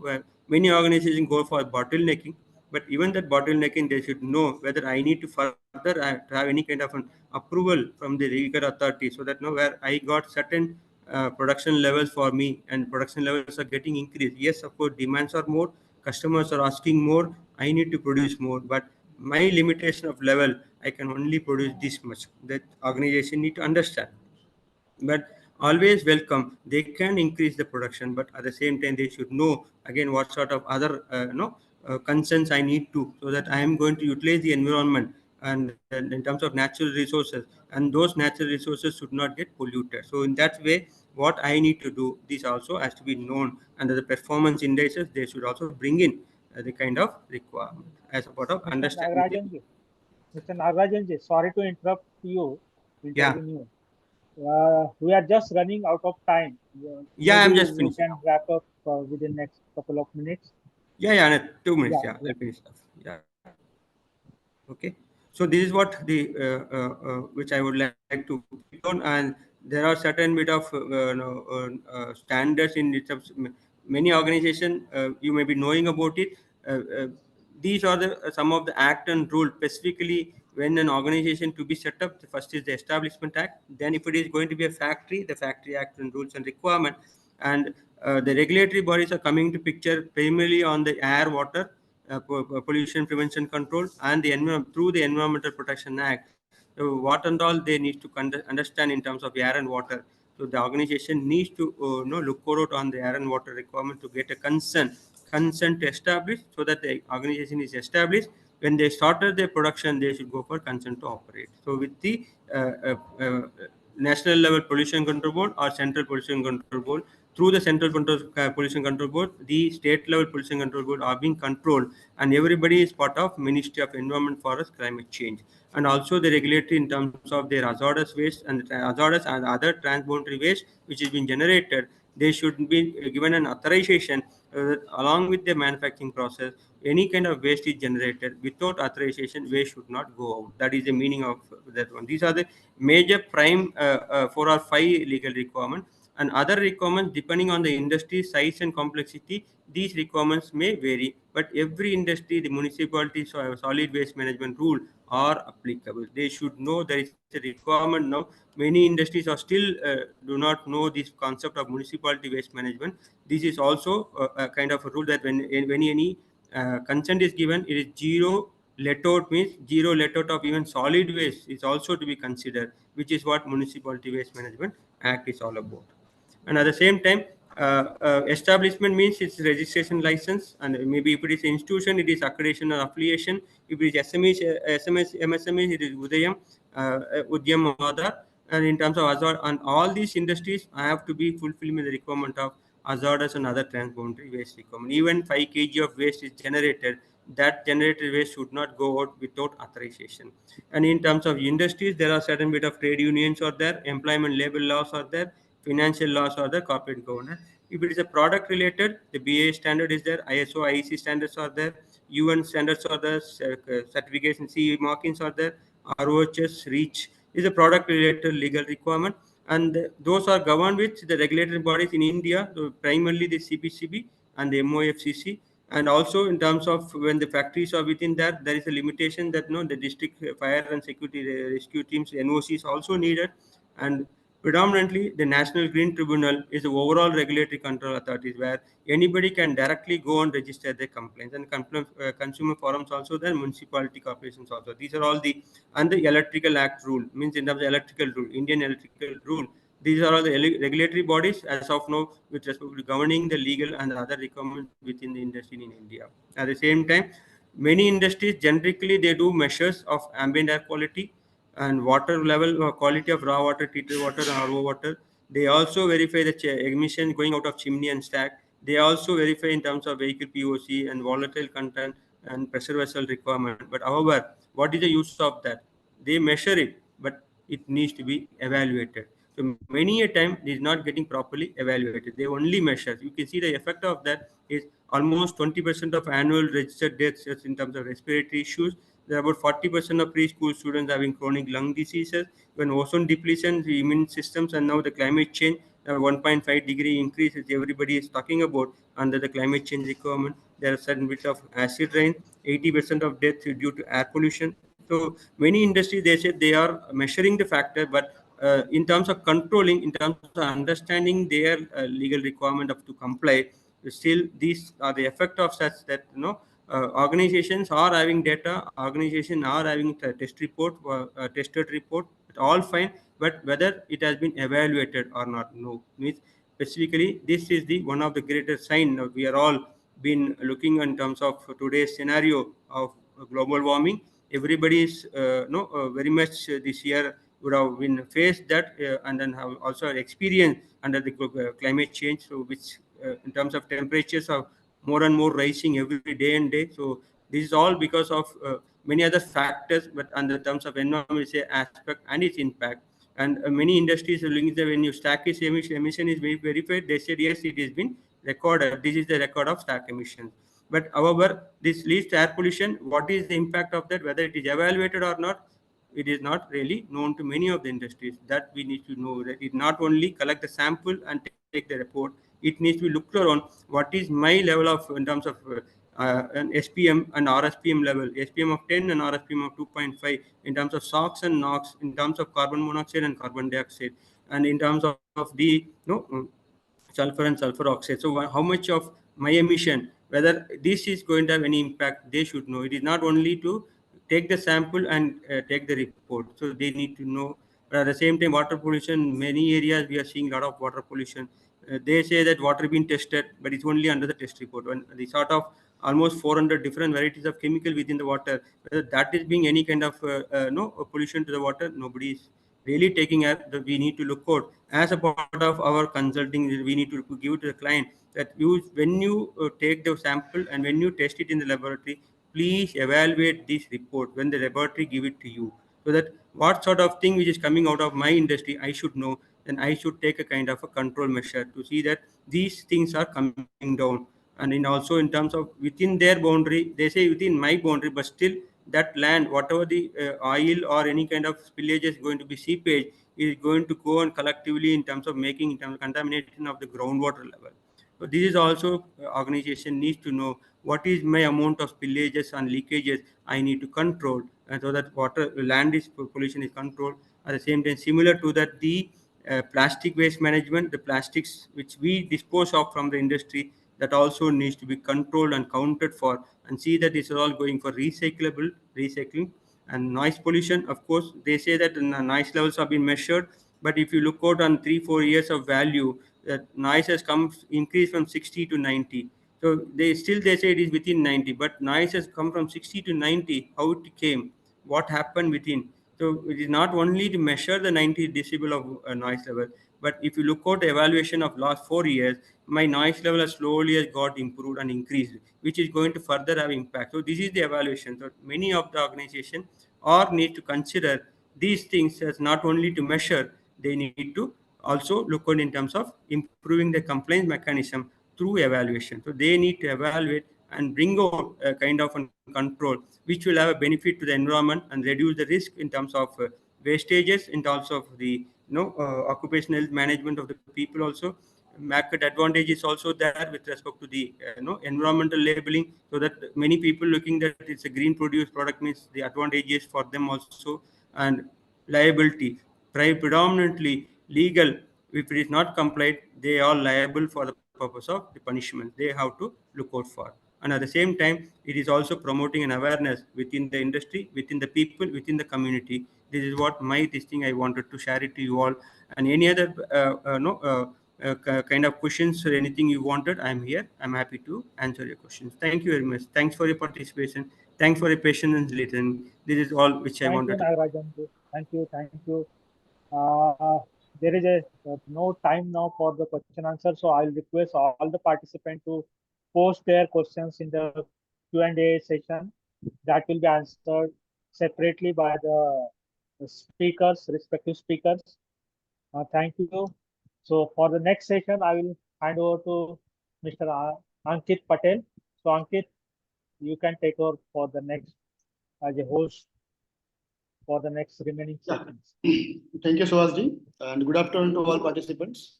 So we have completed the first session, and now we are moving for the session 2.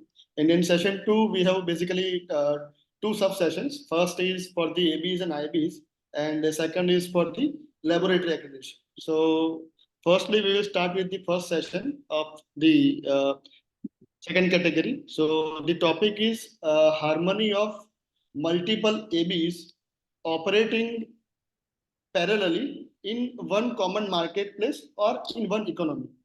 So we have two speakers for this subject. The first speaker is Mr. Dimitrios, and second is Dr. Kanela. So I would request Arthi to share the brief profile of Mr. Dimitrios. So Mr. Dimitrios is basically serves as a senior global manager in the AB called IAS, and he leads for the food testing laboratories and food accreditation programs within the IAS, and he also handles US FDA third-party certification programs. He is having more than 15 years of experience in conformity assessment bodies, training, and standardization. He is also MMC VP of IHAF, that is International Halal Accreditation Forum, and he is involved in several ISO and several ISO CASCO related committees about FSMS and its product certification. He is also a member of IAF Food Committee WAG and ILAC AIC and ILAC 15189 WG, that is the working groups. He is also a member of IAS contact person for all US FDA regulated accreditation programs implemented by IAS. So I would request now Mr. Dimitrios to take this session. Well, thank you very much for inviting us for this important event, which is held every year during the World Accreditation Day. It is always a pleasure, working with CCC and in all their establishments and meetings that they have regularly. And thank you, Mrs. Arma, for inviting us as well. Very interesting discussion so far. A number of things have been discussed by my colleagues at QAI and FDAS before. It is really interesting to see how things are evolving in the accreditation body world. And today, what I will be covering is basically on how accreditation bodies can operate harmoniously in an economy. And I will provide you with a US example so that we can see, good best practices and how we can all work together. So let me share my presentation as well. So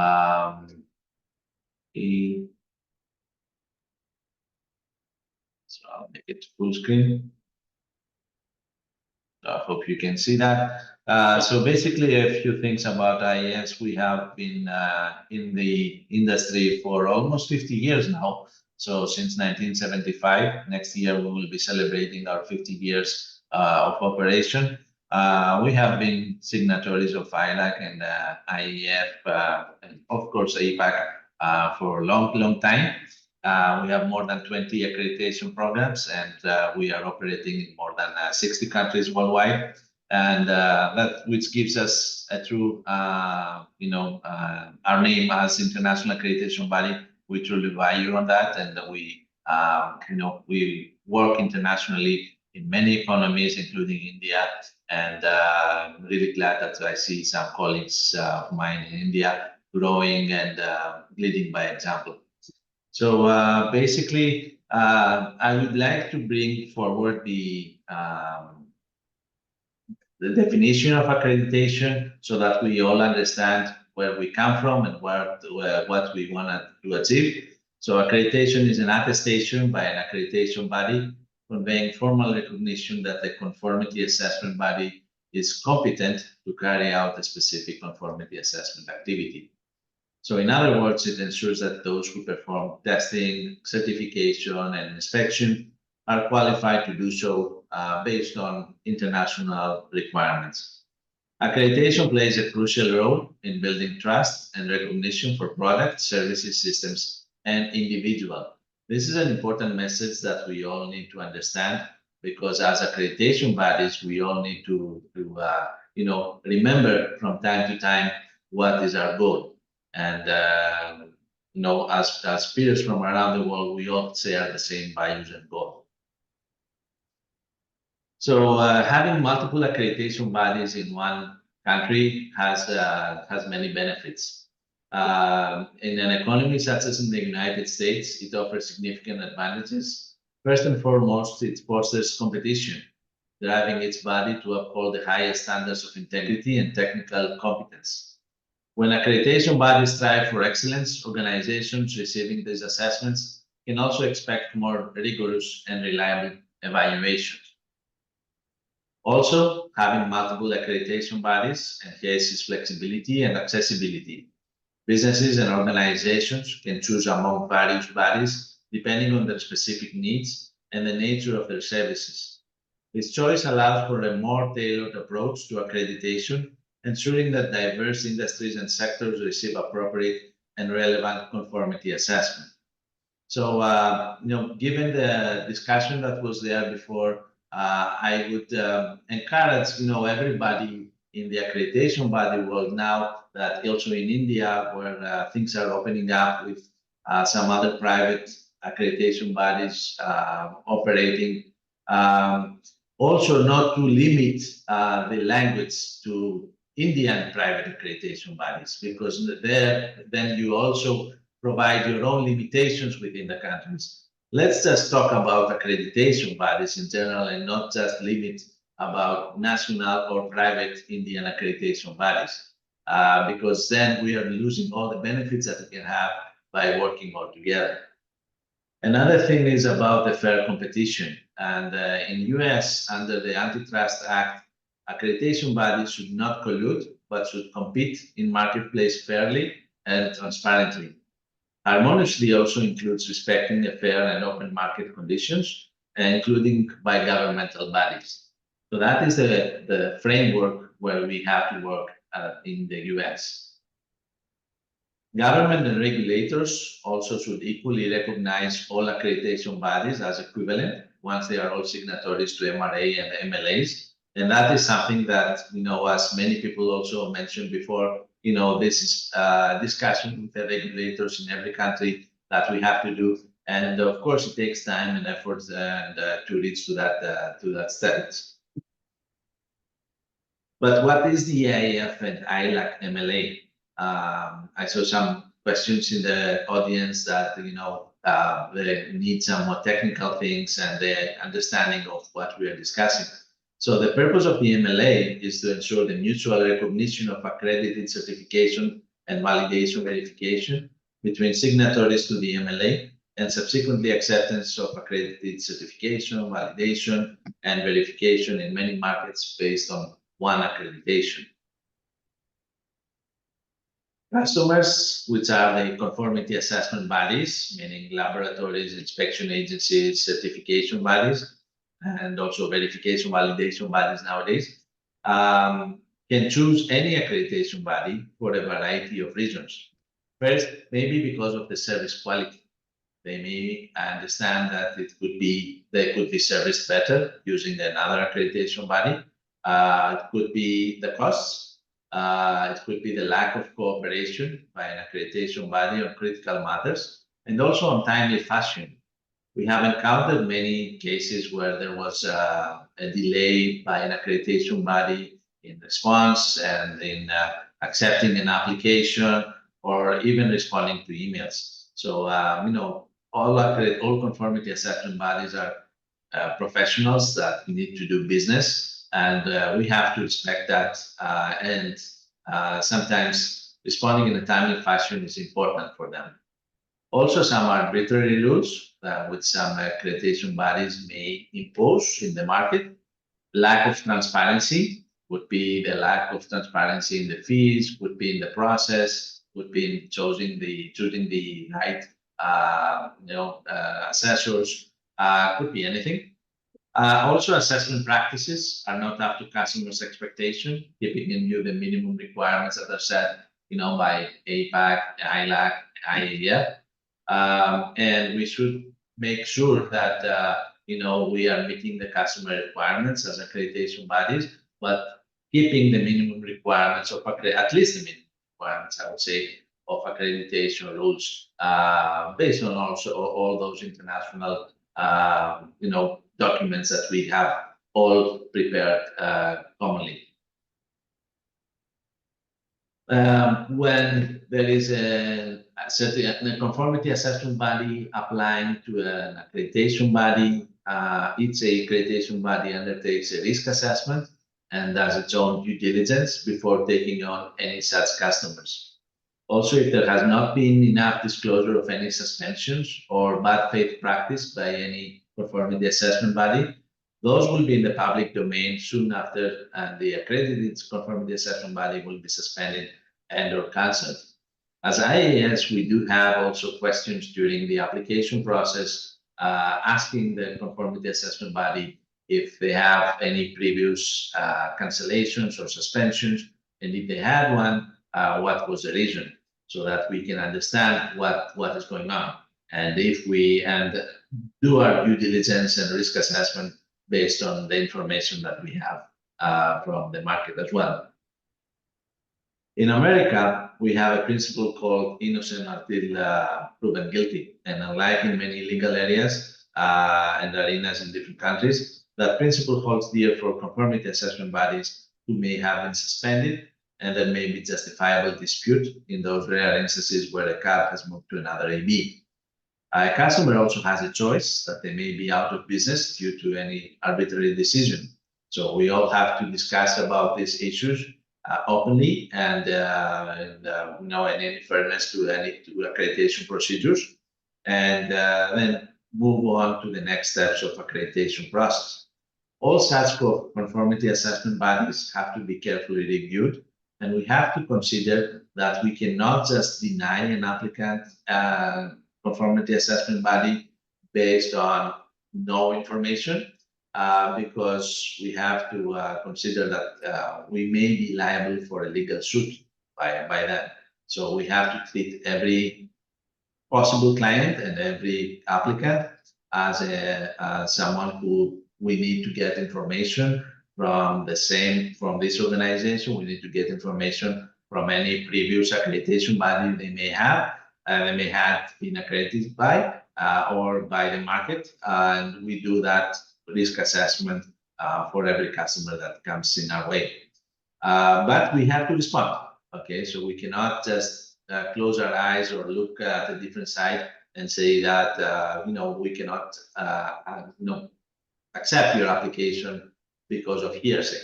Okay, so we have to have appropriate information to proceed to the next steps in an application process. Our conclusion and suggestion is that accreditation bodies need to work together, not in parallel, together in order to collaborate and also exchange information on conformity assessment activities worldwide to enhance the confidence and trust to the public.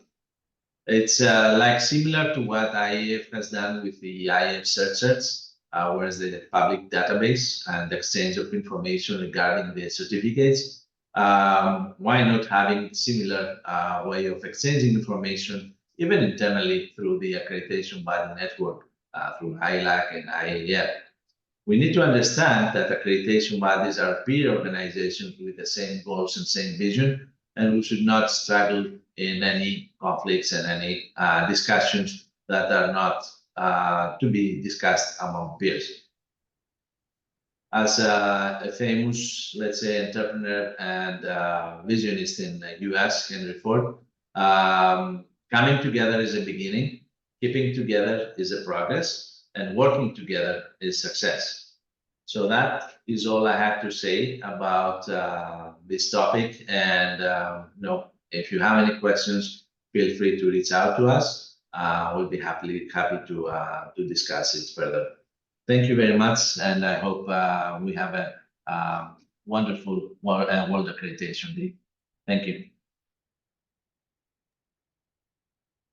Thank you very much, Mr. Dimitrios, for getting insights about the multiple EBITs which operates in one common marketplace.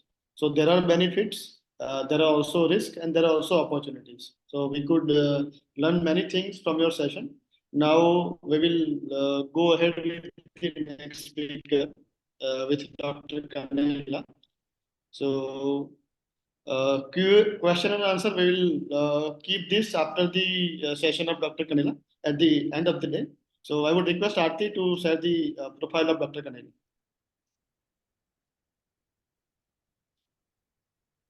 So Dr. Kanela is the PhD holder in chemistry, specifically for atmospheric pollution from University of Paris with the distinction. And she is having professional experience, specifically the accreditation related experience. She is the lead assessor and manager of the body called UAF. She is the lead assessor also for Greek National Accreditation System, that is the EYSD. She is also the peer evaluator for European accreditation for the evaluation of national accreditation bodies within the EU members of MLA. She is also APAC peer evaluator of Asia Pacific Accreditation Cooperation, that is the APAC, for the evaluation of the national ABs of APAC MRS. So I would request now Dr. Kanela to give insight us for the topic multiple ABs operating in one common marketplace. Over to you, ma'am. Thank you very much for, first of all, for inviting us to take part in this very interesting event, which is held to celebrate the World Accreditation Day of 2024. First of all, let me explain that I don't have any beautiful presentation as the other colleagues have, because I was informed in short notice just yesterday afternoon to replace my colleague Parvin Sadana, who cannot participate because he's traveling right now. So I did not have the time to prepare any presentation, but I'm going to present to you our views. And of course, I would like to thank my colleague Dimitrios, who covered almost, or maybe more than half of what I had to say with respect to the existence of multiple ABs in a country, in an economy, and the benefits that this can have to stakeholders. So I'm not going to repeat those benefits. I would just like to add one factor that is also taken into consideration by CABs when they choose an AB to work with. This is a bureaucratic approach, because we have been receiving complaints about other ABs who had kind of bureaucratic approach, which is a little bit hindering accreditation process. So this is another factor that is commonly taken into account. And then, of course, it's a benefit for everyone to have multiple possibilities to turn to when a CAB needs to get accredited for a scheme. So just a few words about UEF, because I don't know if anybody has heard already about us. We are a relatively small accreditation body. United Accreditation Foundation was founded some already 10 years ago, 11 years ago, in 2013. The first accreditation was granted in 2016, and we started at that time with the QMS and TMS. Now we have expanded our accreditation services to include other programs as well, more management systems, of course. We have expanded accreditation programs to include person certification, inspection bodies, recently laboratories accreditation, and we're planning also to expand our accreditation schemes to include validation and verification in the near future. UEF has been recognized by APAC in 2022 for management systems. And we are having our next peer evaluation in the next 2 months, maybe, because the schedule is not fixed yet, to include the other accreditation schemes, as I explained to you. We started with a small number of CBs accredited in the past. Now we have in total 45 active certification bodies and inspection bodies. And we have some cabs that have been withdrawn. And I would like to speak about that a little bit more, because accreditation, in the end of the day, is all about trust and confidence. When a cab is accredited, it is perceived to be working to the standards that are used for the accreditation, and they're perceived to be to have integrity, so that everybody has confidence in their certification services. Sometimes there are unfortunately instances where some cabs do not operate to the standards, and they have some malpractices that have been identified. And in the UAF, we have a policy of zero tolerance against such practices. Of course, as Dimitrios already explained, we have to perform a risk assessment before accepting each application. And this is something we have been doing very, very carefully since the beginning of the operations. We are looking into IF database or other information on the web, the websites of the clients as well, to see whether they have been accredited in the past by other ABs, whether they have been suspended or withdrawn. And in such case, we're investigating the reasons beyond that. So many times there are other reasons, not malpractices, that lead to a withdrawal. And in such cases, of course, we can accept an application and go on. But in the course of the time, and especially after accreditation was granted, we have unfortunately come across some instances where some cabs use practices that are not acceptable. For example, they can deliver certificates without proper auditing, without the due duration of audit, or even without visiting the client. So in these cases, we just not accept these malpractices, and even in our accreditation agreement, we have a clause there saying that whenever such malpractices are identified, we are entitled to withdraw accreditation even without notice. Of course, this is an extreme measure. We do not, of course, apply this measure directly, but first of all, we give notice to the clients and saying we have received information, we have performed our own research, and we have evidence showing that audits are not performed as they should. So please come and explain what are your causes. And in case there are some justified reasons for any such incidents, then we consider all those justifications, then we decide accordingly. Unfortunately, there have been cases where no justification of such malpractice have been given. There are some people saying that, well, this was performed by one of our employees, and this is not our normal practice. But at the end of the day, each CB is responsible to oversee all of these employees. And the final responsibility lies within the CB itself, not any single employee. So we had to withdraw several clients. Nowadays, we have 45 active clients and 7 withdrawn ones. If you can see our database, which is published on our website, we have done this. And we know that these CBs may approach other ABs, but there are some tools we can use to avoid granting accreditation to cabs that consistently use those malpractices. And one of those tools are IF.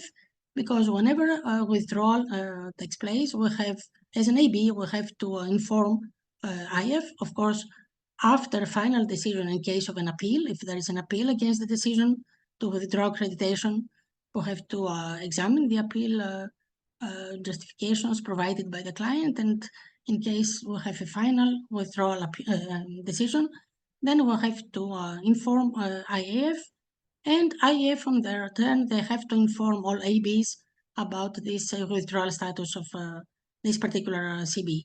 So we can use this tool to examine whether a CB applying for accreditation has been withdrawn by any other colleague AB. And there are also other tools you can use.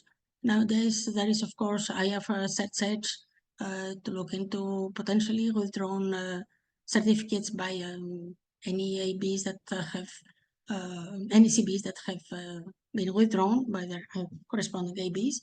So I would welcome all of us to try to collaborate on this issue, because it's all about trust and confidence in accreditation. If we lose this trust and confidence, I don't think it will be the benefit to anyone in the market, any stakeholder. So I prefer to be a little bit stricter on these issues.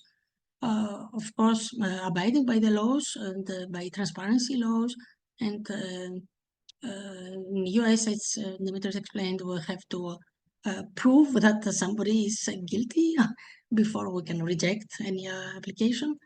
But I think that all the measures are in their hands, and we can use them in order to provide credible, reliable accreditation services that provide confidence to the stakeholders and to the final consumers.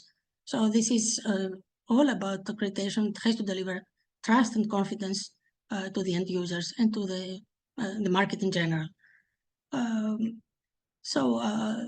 These were my thoughts about this topic, which is very interesting indeed, and I think that we need to discuss those things. We don't have to put them under the carpet, because they exist, they're there. So we need to talk about them, to discuss and find the best solutions to tackle those cases. Once more, I would like to thank you for inviting us in this event, and we will accept questions at the end of the session, as you already told, in case somebody wants to clarify any such situation. Thank you again. So, thank you very much, Dr. Canella, for sharing your experience and your openness to discuss about such issues, to find the solution, so that globally it can be benefited to the ultimately the client who is receiving the certificate, right? So now we have some questions. So I would ask, I would request Rama ma'am to ask one question from our panel. Yeah, thanks, Ankit. Before that, actually, we forgot to introduce the session host. Aarti, can we have the slide, please? Ankit was not introduced. The previous sessions, your host was Ankit Patel. Ankit is again a senior consultant working in this domain for many years, and offering consulting solutions for various ISO standards and other programs like CE marking, and even a strategic advisor and consultant working towards ESG and BRSR reporting and EcoVadis, so many other management system certifications, tools for improvement, quality tools, and all that. So we just forgot to introduce Ankit. So that's the reason why we are sharing his profile now. Thank you so much, Ankit. Thank you for this. Thank you. The last session, we had created a Q&A, it's kind of a fire chat mode where we would like to ask a few questions to the global ABs as consultants and stakeholders at the marketplace. We are observing some trends in the conformity assessment space, which we feel, how far they are correct. Dimitrios, are you also there? Because we would like to ask a couple of questions to you also. Yeah, thank you. Yes. Yeah. See, now when a couple of things, what we are observing is when international conformity assessment agencies, see, they can be accreditation bodies, or various other agencies working in the Indian market, domestic market. So we would like to touch upon certain practices we have addressed. See, when we are markets are getting into, as I said, borderless trade. So what happens is multiple operators should be made available in the markets, because it is ultimately, it should be left to the decision of the business entity to choose which agency they want, depending upon their business requirements, regulatory requirements, and destination countries requirements. Those are fine. Now, when multiple accreditation bodies are operating in the market, I'm just talking about India. I'm familiar with what's happening here. We need multiple players to operate. It's not our wish. It is the wish list. It is the wish of the industry also. There has to be some kind of a harmony, right? Some kind of a standardized practices amongst all of you. Oh, Dr. Rana has joined. Thank you. Yeah, I'm sorry. I No, have no, another 4:30 actually, quick no, call. fine, Dr. Rana. We just started the questions. Maybe after this, we will have your session also. They just completed the session. So we are just asking this, this last session, we thought we'll go into a fire chat mode, Dr. Rana, more of an interactive nature. So I just started off my question now to both Dimitrios and Dr. Canella. We have a QAI, which is an AB with a country of origin. It's even a proud moment for us when we see multiple ABs, which have the origin in the country. They are operating in the domestic market and also in the international market. And we are also happy that international ABs are also operating here. So what I was mentioning is some kind of a standardization, a harmony is required in the way of you're all doing business. See, for example, when an AB is giving accreditation to a certification body, or to an inspection agency, or it can even be a CAB. Now, a particular AB has given a suspension or cancellation due to some reason. First of all, we are asking in the country, the assurance to a common man comes from two aspects in the country. When it is a regulated sector, regulator is offering the first level of assurance to a common man that, any product or a service that they are using and consuming adhere to certain quality and safety standards. The second level of assurance is actually coming from the conformity assessment space, which can be voluntary or mandated by some organizations. That's a different issue. So when we are talking about an assurance, whether the assurance comes from a regulator or the conformity assessment bodies, first of all, when there is a suspension or a cancellation is happening, we are asking, when I say we, the marketplace conversations is what I'm quoting here, or what we hear in the marketplace conversations, they're asking, why is it suspended? What is the reason behind it? Where do we go and check it? Where is it uploaded? So when we go and check, when we share the documents, there's no reason mentioned there, right? As per the document so-and-so, that particular document so-and-so has got multiple clauses in it.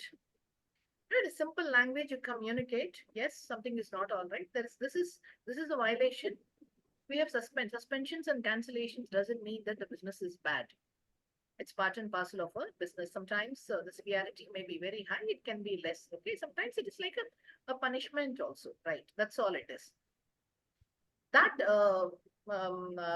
real reason actually is never given to the marketplace stakeholders. And what we are observing is when particular ABX has suspended and cancelled it, ABY is giving them a fresh accreditation, either immediately, maybe, or in the maybe after some intermittent period. Now, when the AB is giving a fresh accreditation to such cancelled cabs or CBs, they should also mention in their portal, it was suspended by so-and-so, fine, maybe some reason. When you are extending an accreditation or a certification, on what grounds you are extending it also has to be mentioned. See, that transparency is something which is not seen. First of all, we are wondering how correct it is when we don't even know the severity. Is there a kind of a common platform where you all exchange information? because you're all operating in the same market. So we expect, as stakeholders, we expect you all to have that kind of a connected conversation to go and check, okay, why I have suspended on these lines. So when you're granting an accreditation, you can also take a call. Is it a correct practice? Actually, are this happening in the global markets? Are this allowed, or is it happening only in India? Is this correct? I would like to have the views from each one of you, from Dr. Rana, Dimitrios, and Dr. Canela, because even as consultants, we keep wondering, because there is nowhere, no such document. I don't, to my knowledge, I'm not too sure. Maybe some experts can tell me. IAF has come out with any, or ILAC has come out with any such guidelines. When the market is going to have multiple operators, this is going to happen. In the consultant circles, we often listen to the conversations. Clients are asking, why should I go to only a particular body? Can't I choose somebody else of my choice? I'm exporting to so-and-so market, or I'm comfortable with a particular body. So this is where my question stops. We would like to hear your views. I hope I'm clear. Yeah. Yeah. So over to you now. Dr. Rana first. Okay, great. Thank you. Thank you, Rama, for very, very, very complex and difficult question. But I think very important question. Number one, I would come to you about, you said that no clear reason given on the website about suspension of withdrawal of accreditation. I think it may be the policy of AB. It can vary from AB to AB, but as per 17,011, which I think Demetrius, ISQAI, and any other body which are talking about are part of the same game, are required to inform the clients, the stakeholders, about if there are any adverse decisions taken, right? So whether it's an application closed for some reason, suspended withdrawal, and what you're mentioning is yes, it is given like it is suspended because reason in as per document number ABC clause 4.6. And for that, obviously, the stakeholder had to go to that document and refer to 4.6 to know why, what is the reason. It's not given upfront. So I think that's okay. I think that can be considered that we say, okay, that they have not paid the fee, they have not undergone a surveillance, or they have not submitted something. Means they violated condition for accreditation, and that's why the reason was that was the action taken to meet. So I think that's not a complicated thing. You mean to say is not referring a document directly giving upfront the reason behind that. So I think that's okay. Second, that's more complex. When AB was undergone some adverse decision, suspension and withdrawal, or close for reason A and then move to another AB. Yeah, that's tricky. And to be honest, we came across a situation a few times in last 2 years. Then suspended body from A. And so from the beginning itself, we have a provision in our application form to ask an information. Is there any adverse decision or any legal case, anything going on with your AB, with your CAB? And they need to declare it, okay? And if you see that declaration says, oh yes, our lab is suspended by A for reason this, we request, please provide that information, okay? And then we analyze, and if we found that the reason behind that is such, which we may not pursue it, or we can pursue it depending on the situation. So we come across a few cases where the cab was suspended for some administrative reasons, not technical reasons. So we didn't find any problem in taking that up because there was no technical issue. This was just administrative delay in submission of some action, delay in submission of fees, or some. This is administrative, I would say that. So we took.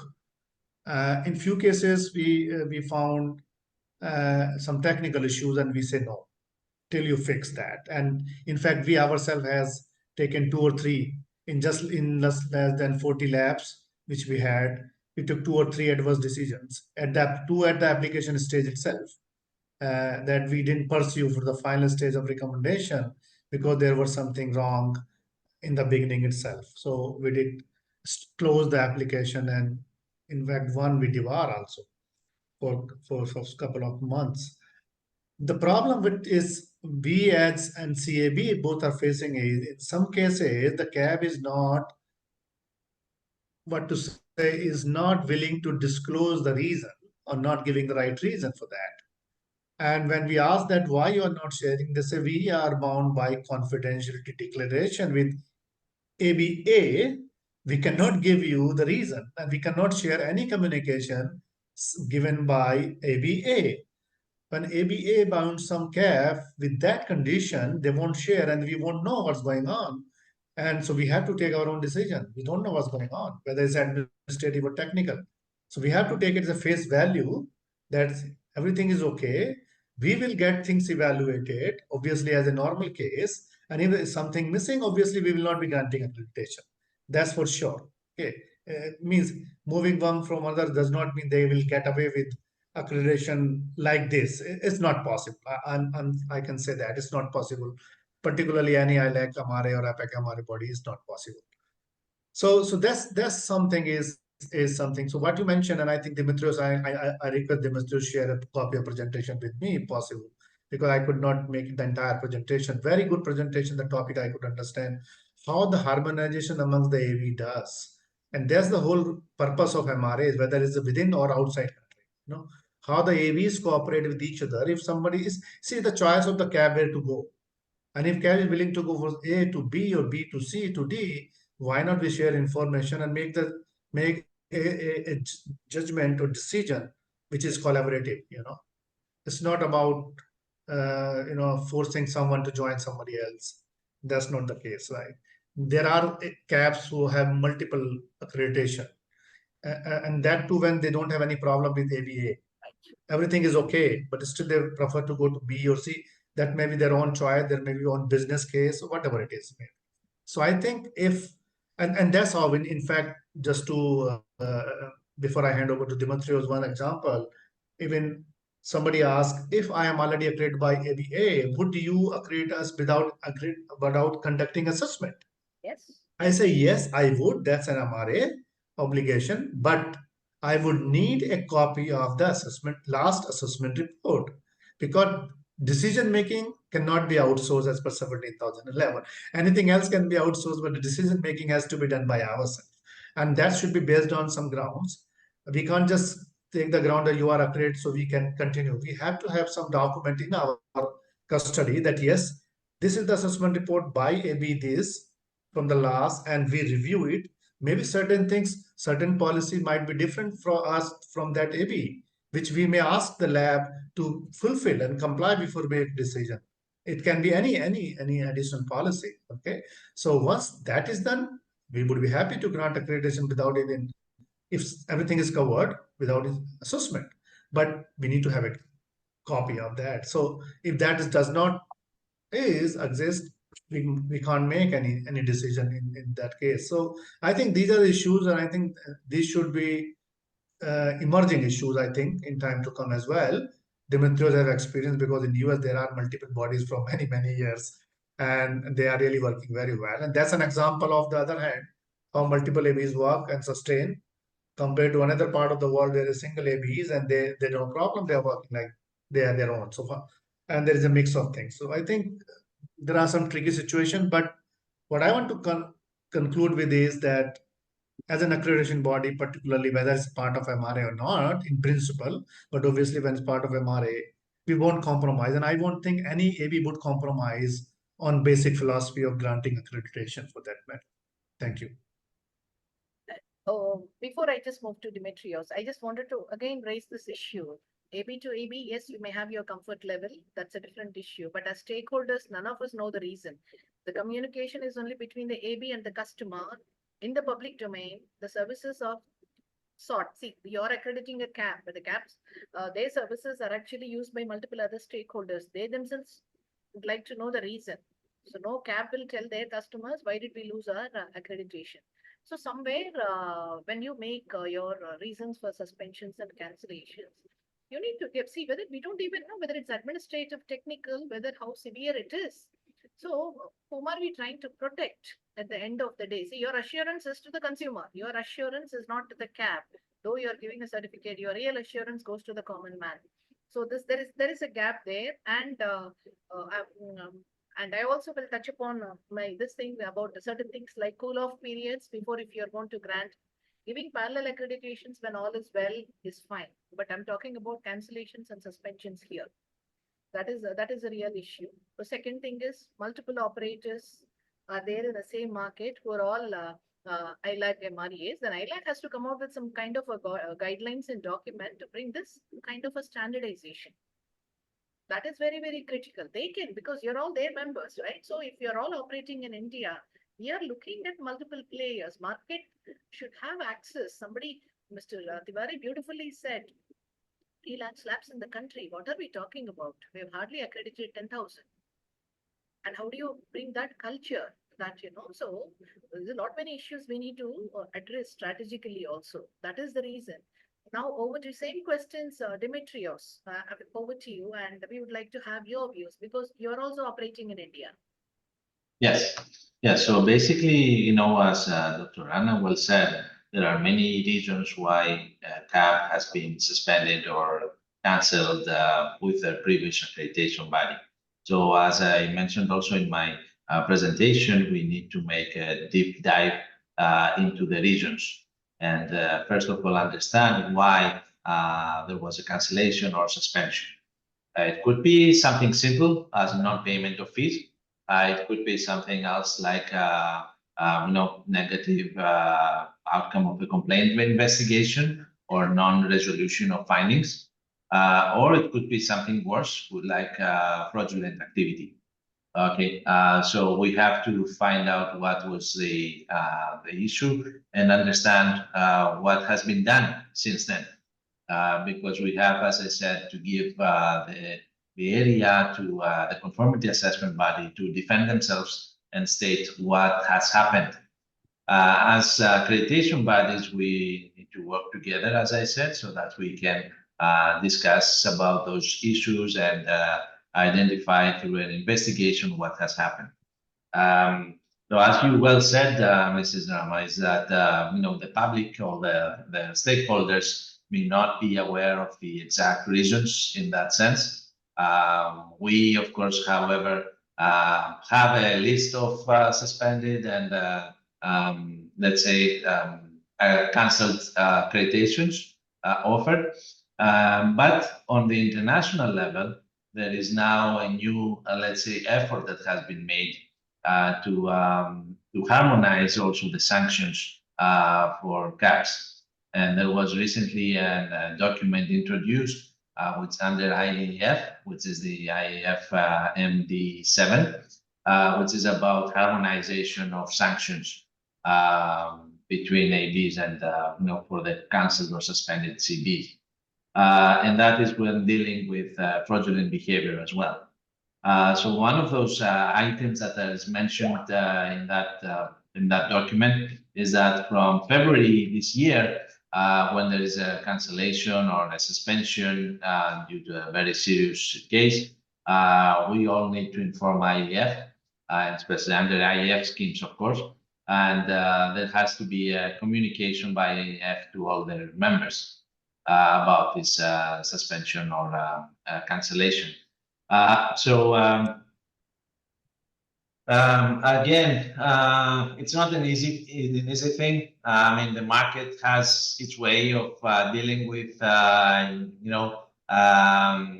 doing business in many different ways. Even if you do not get accreditation from one AB, you can always find your way on, we all know how things work, may change the name of the company, may have someone else joining in, everybody knows. But the important thing is the investigation that its accreditation body is doing during the application process and how it should defend its let's say, program and accreditation process from that point. So it's not an easy task. And, I think most of the accreditation body have faced an applicant that has not provided the proper information and had to dig deeper to find out that there was something missed in the application that was important, and we all had some cancellations based on that in the past. But that's part of the process. That's what I want to say. It's part of the process. We have common processes, again, 17011. There are also clauses in the standard that requires communication and public information and all that. So, and as I said, we are working on providing more information to the public, dealing with fraudulent behavior, and more documents like the IAF MD7 will come. There are different working groups in IAF and ILAC that are dealing with such behaviors, and I think that it's an important issue within the conformity assessment world. Thank you. You just touched upon two things. You said a company will lose its identity or suspensions, cancellations, or some form or other. They will get into another identity and still continue to do a business, right? That's a very valid point. Now, there is something called corporate reporting in the world of business. So globally, there is kind of an integration that is happening, your financial reporting and your non-financial systems reporting. Technically, whatever we are talking about, all these management systems comes under non-financial systems reporting. So there is kind of an integration that is happening globally where they're trying to bring an alignment, which was not the focus earlier. Post-COVID, all global forums are trying to integrate both. Now, in India, for example, I'm talking about, we have a national board which has come out with a guideline recently, last year, I guess, saying that all the CAPs should have a legal entity. Only if they have a legal entity, an accreditation will be granted. Personally, I feel it is one of the fantastic moves. Okay. Now, when there is an adverse incident that has happened, which has led to the suspension and cancellation, I personally feel, as a consultant, I feel there's an obligation on the AB to report this to the Ministry of Corporate Affairs in the country. We have our MCA, which is the body for controlling the businesses. So MCA has the complete history of the promoters, whichever avatar they go, whichever identity they take, they know how to track, how to trace their identities, right? See, why are we trying to do all this? Is assurance is ultimately is given to the common man. But when we are going to allow, so there is a responsibility on the part of your non-financial systems conformity assessment teams also to share this information with the Ministry of Corporate Affairs. So they will take a call how they are going to act upon it. See, these are all the things which are very, very critical. IAF has, ILAC has some document or not, it's immaterial. If all the 3 or 4 of you are going to operate in the country, you all can commonly join hands together and develop a voluntary guideline by yourself. When you give that kind of an assurance to everybody, the markets will actually look at you more seriously and will give respect. There are a lot of gaps that we are seeing which needs to be addressed. These are just my thoughts I am sharing. Now over to you, Dr. Canella. I guess you're able to follow what we are discussing. Yes, absolutely, of course. Yeah. Yeah, so this topic is really very important, and in UAF we share absolutely the concerns of the end consumers and of the market regarding the valid certificates that circulate in the market. So in cases where we have to suspend or withdraw an accredited CB, we have resolved to publish on our website the reason for such action, for such a sanction, if you like. So if you visit our web page, you can see, for example, that we have several cases of withdrawals because the reasons can be very different. For example, we can withdraw accreditation because the client does not pay the accreditation fees. So accreditation cannot be granted for free. So there are some fees that have to be paid. One case is that. Another case is that the client may voluntarily withdraw their accreditation because they want maybe to move to another EB or because they have ceased their business or for whatever other reason. If there is voluntary accreditation, this is clearly indicated on our website. And of course, when withdraw the accreditation because of malpractices, this is always shown on our website. And so you can see different reasons of withdrawal that are publicly available for anyone to see, because we want to be transparent, and we want the end users to know why we had withdrawn on accreditation. There are cases where we have come across, I said, we received some complaints from whistleblowers about activities and practices of some CBs, and we very, very carefully examined those cases. We, of course, requested justification and information from the CAB, and when we could not obtain this information, or at least appropriate information, we even hired a private investigation company to perform some investigations on our behalf. And we were able to conclude about those malpractices, and then we decided to withdraw this accreditation.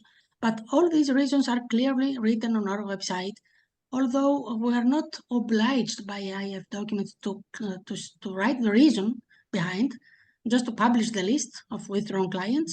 We have decided to go beyond that and be as transparent as we can. So you can find several cases on our website, from voluntary withdrawal up to withdrawal due to malpractices of auditing and certification activities. So yes, I understand the concerns of the market very well, and this is a topic that we'll have to work on a little bit more, perhaps, and harmonize our approach across all ABs. And IF is working on this issue. Of course, we have this IF MT7 document, which is mandatory for all ABs regarding the harmonization of sanctions that are imposed to CBs. But apart from that, yeah, we can even work further and harmonize more our approach on what to put into the public domain as information regarding withdrawals and suspensions. So yeah, I think that at least we are feeling that we're fulfilling the requirements of the stakeholders by publishing transparently the reasons beyond every decision for a suspension or withdrawal. Right. You mentioned that you're publishing. See, you're all publishing in the portals, at least whatever I have seen. I personally felt, or at least when I say I'm representing the consulting community, we are working with the industry all the time. We also have an obligation to protect the interest of the common man consumer. But I don't find the severity. When you say you suspend, the severity is not mentioned anywhere. That is where it is. If somebody says suspended because 80% violation or very critical violations means, then we know that something is really not all right. Fee is not being paid is something which we don't take it very seriously. It's purely an administrative issue or a commercial issue. But technical aspects, compromises, and many such things, compromises on violations. We are all asking a simple question today to all the accreditation bodies, whether they are accrediting a CB or a CAB or an inspection body. There was a session on compliances today, verification of compliances in management systems audits when they do. Why are we asking this question is, even when regulations are in place, these are not really looked at a greater depth, and still accreditations and certifications and all this are granted actually. So this is also being repeatedly questioned because the regulators, the government agencies, or even the buyers are depending on your assurances. They are all saying we depend on third-party assurances. The third-party assurances are kind of getting into challenging practices. So I personally felt as a simple policy, when somebody has given you a suspension, the severity is very high. Nobody else should touch that at least for the next 2 years, cool-off period. That suspension cannot, whatever it is, suspension or a cancellation, whatever you call it as, okay. Now you come out with some kind of, it may be your AB's policy, but we are talking about a common consensus here. Your AB policy will say, I will still give them lift the suspension, after 6 months, after 3 months and all that. But when they are going to another AB, the severity is very less, 3 months, 6 months. And I'm just quoting, the severity is very high. Don't even touch it for 2 years. That itself, the revenue loss is the biggest loss for the business. Losing the business for 2 years or 1 year is the biggest loss for the business. This is what financial regulations do. They penalize in many formats, which is actually which is affecting the businesses because financial penalties are also very high.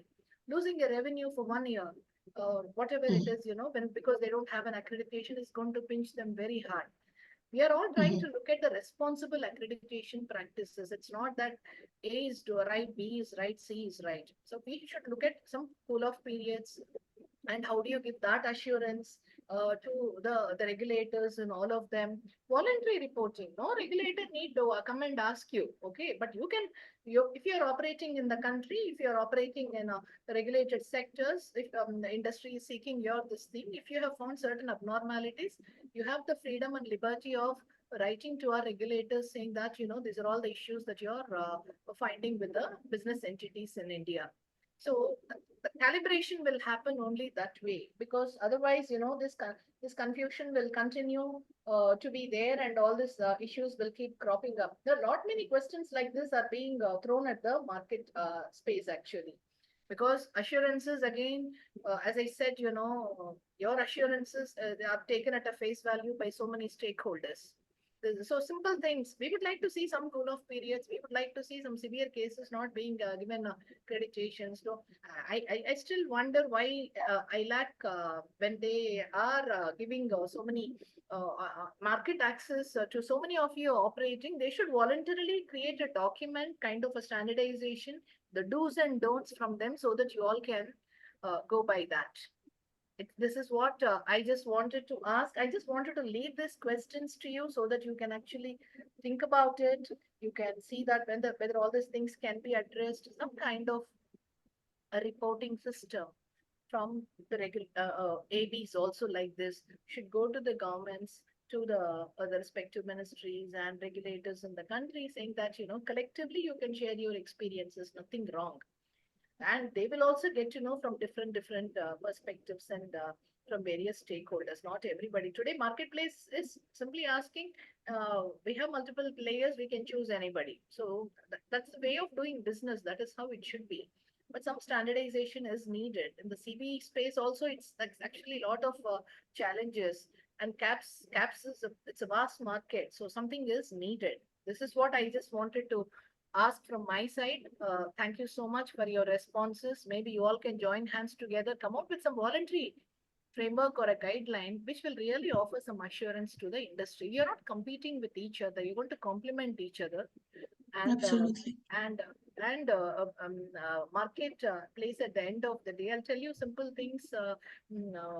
They're predominantly SMB, small and mid-sized businesses, most of the caps. They don't understand what is a domestic regulation, what is an international regulation. So the regulation to a destination country, they need to look at the regulations differently. Domestic market, this is not just in India. Many of these problems are global. We are observing that. So the business maturity of an SMB is actually on now a scale of 1 to 5. You can always say that it is less than 3, 2 to 3. You can never expect them at a level 4 or a level 5, predominantly majority of them. So what will they understand about all these things? So for them, okay, X has not given me, let me go to Y. So then they say that, okay, give me the certificate, but I'll not give you any reason.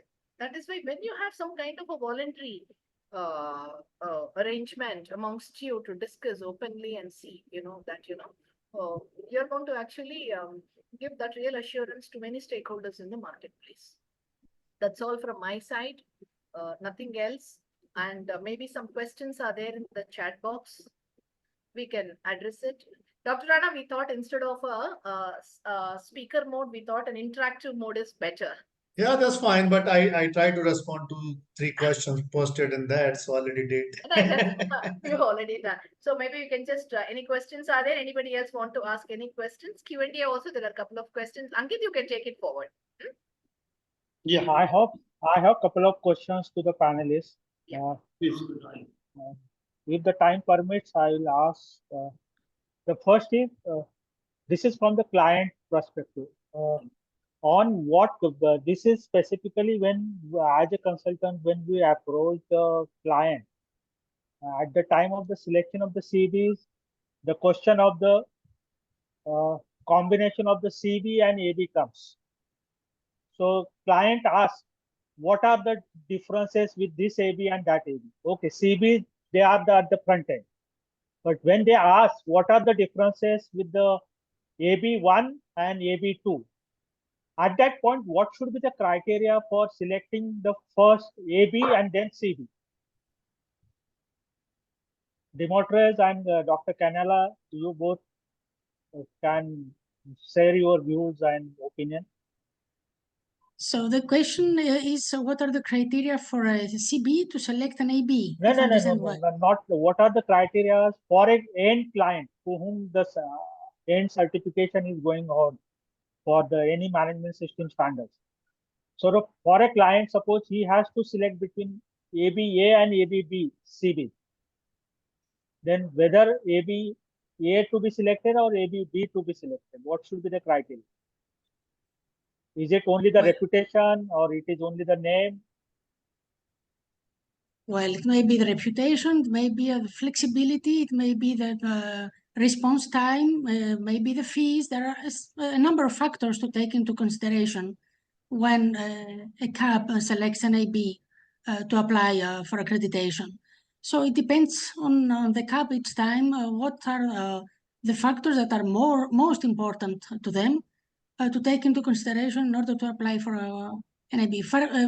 Sometimes also, because we have been receiving applications from CAPs that are based in different countries, and we always ask them if there is a local AB, if they're aware of the existence of a local AB, if they have approached their local AB at first, and then if not, why?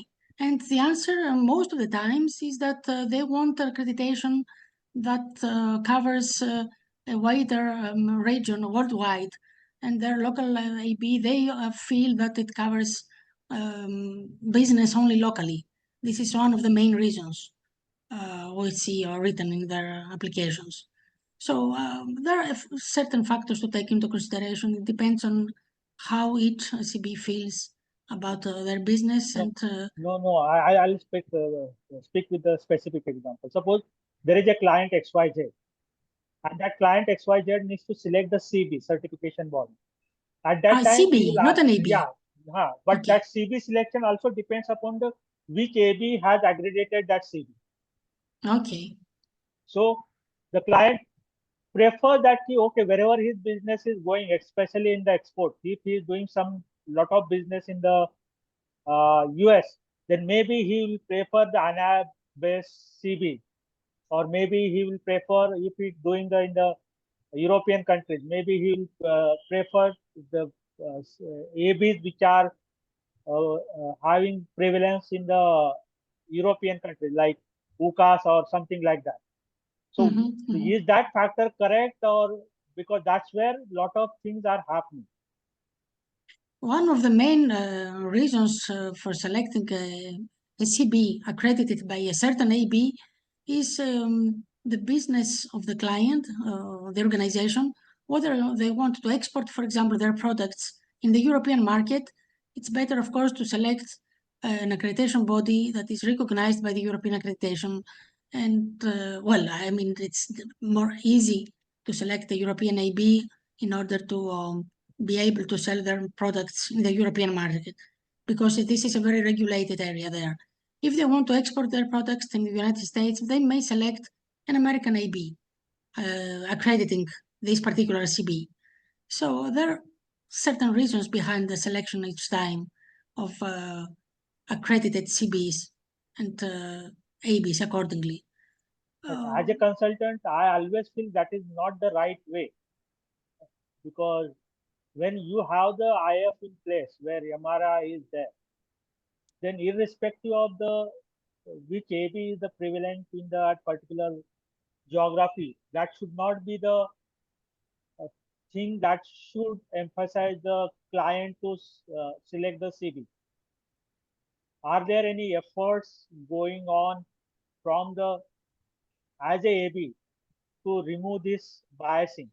Okay, if your clients are from the US, okay, let's go for the US based AB. Yeah, price is one criterion, of course, but there are also other criteria that can be taken into consideration by organizations in order to select between CBs accredited by different ABs. ACB may also hold accreditations by 2 different ABs. This is also possible. There are Yeah, such that is cases. happening because somewhere if the client is doing the business in both Europe and US, they are going with the ANAB and the UCAS both. But And that in is this not the case, right way to unnecessarily increase the cost on the client side. yes, in this case, the CB asks the client which accreditation they request, either from AB1 or AB2, in case they hold 2 accreditations. Dimitri, you have any additional opinion on this aspect? Sorry, Okay, can so you repeat? that's a same question, right? Yeah, same question. Okay, so the only answer I would give to that question would be, I would go back to that person and I would ask them, what does your customer need?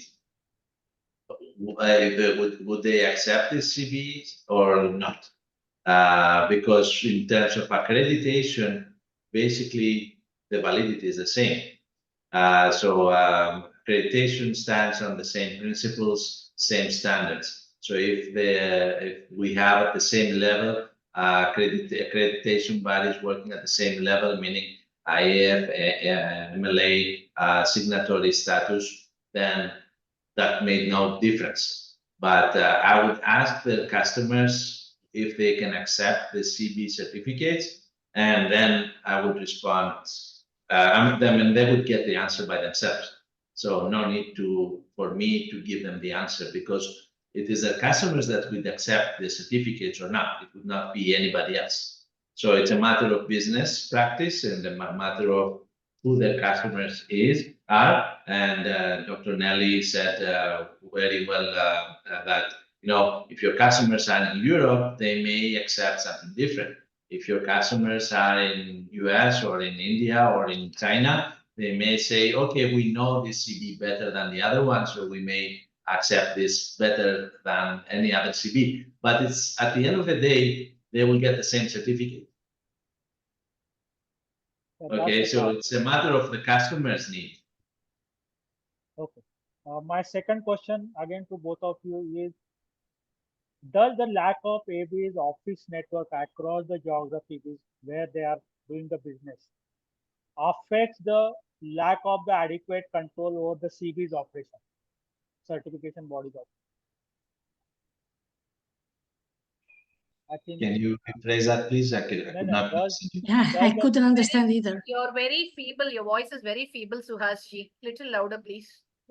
Then does the lack of the adequate office network of accreditation body across the geography that is being covered by in your business activity is affecting the actual your control over the CB?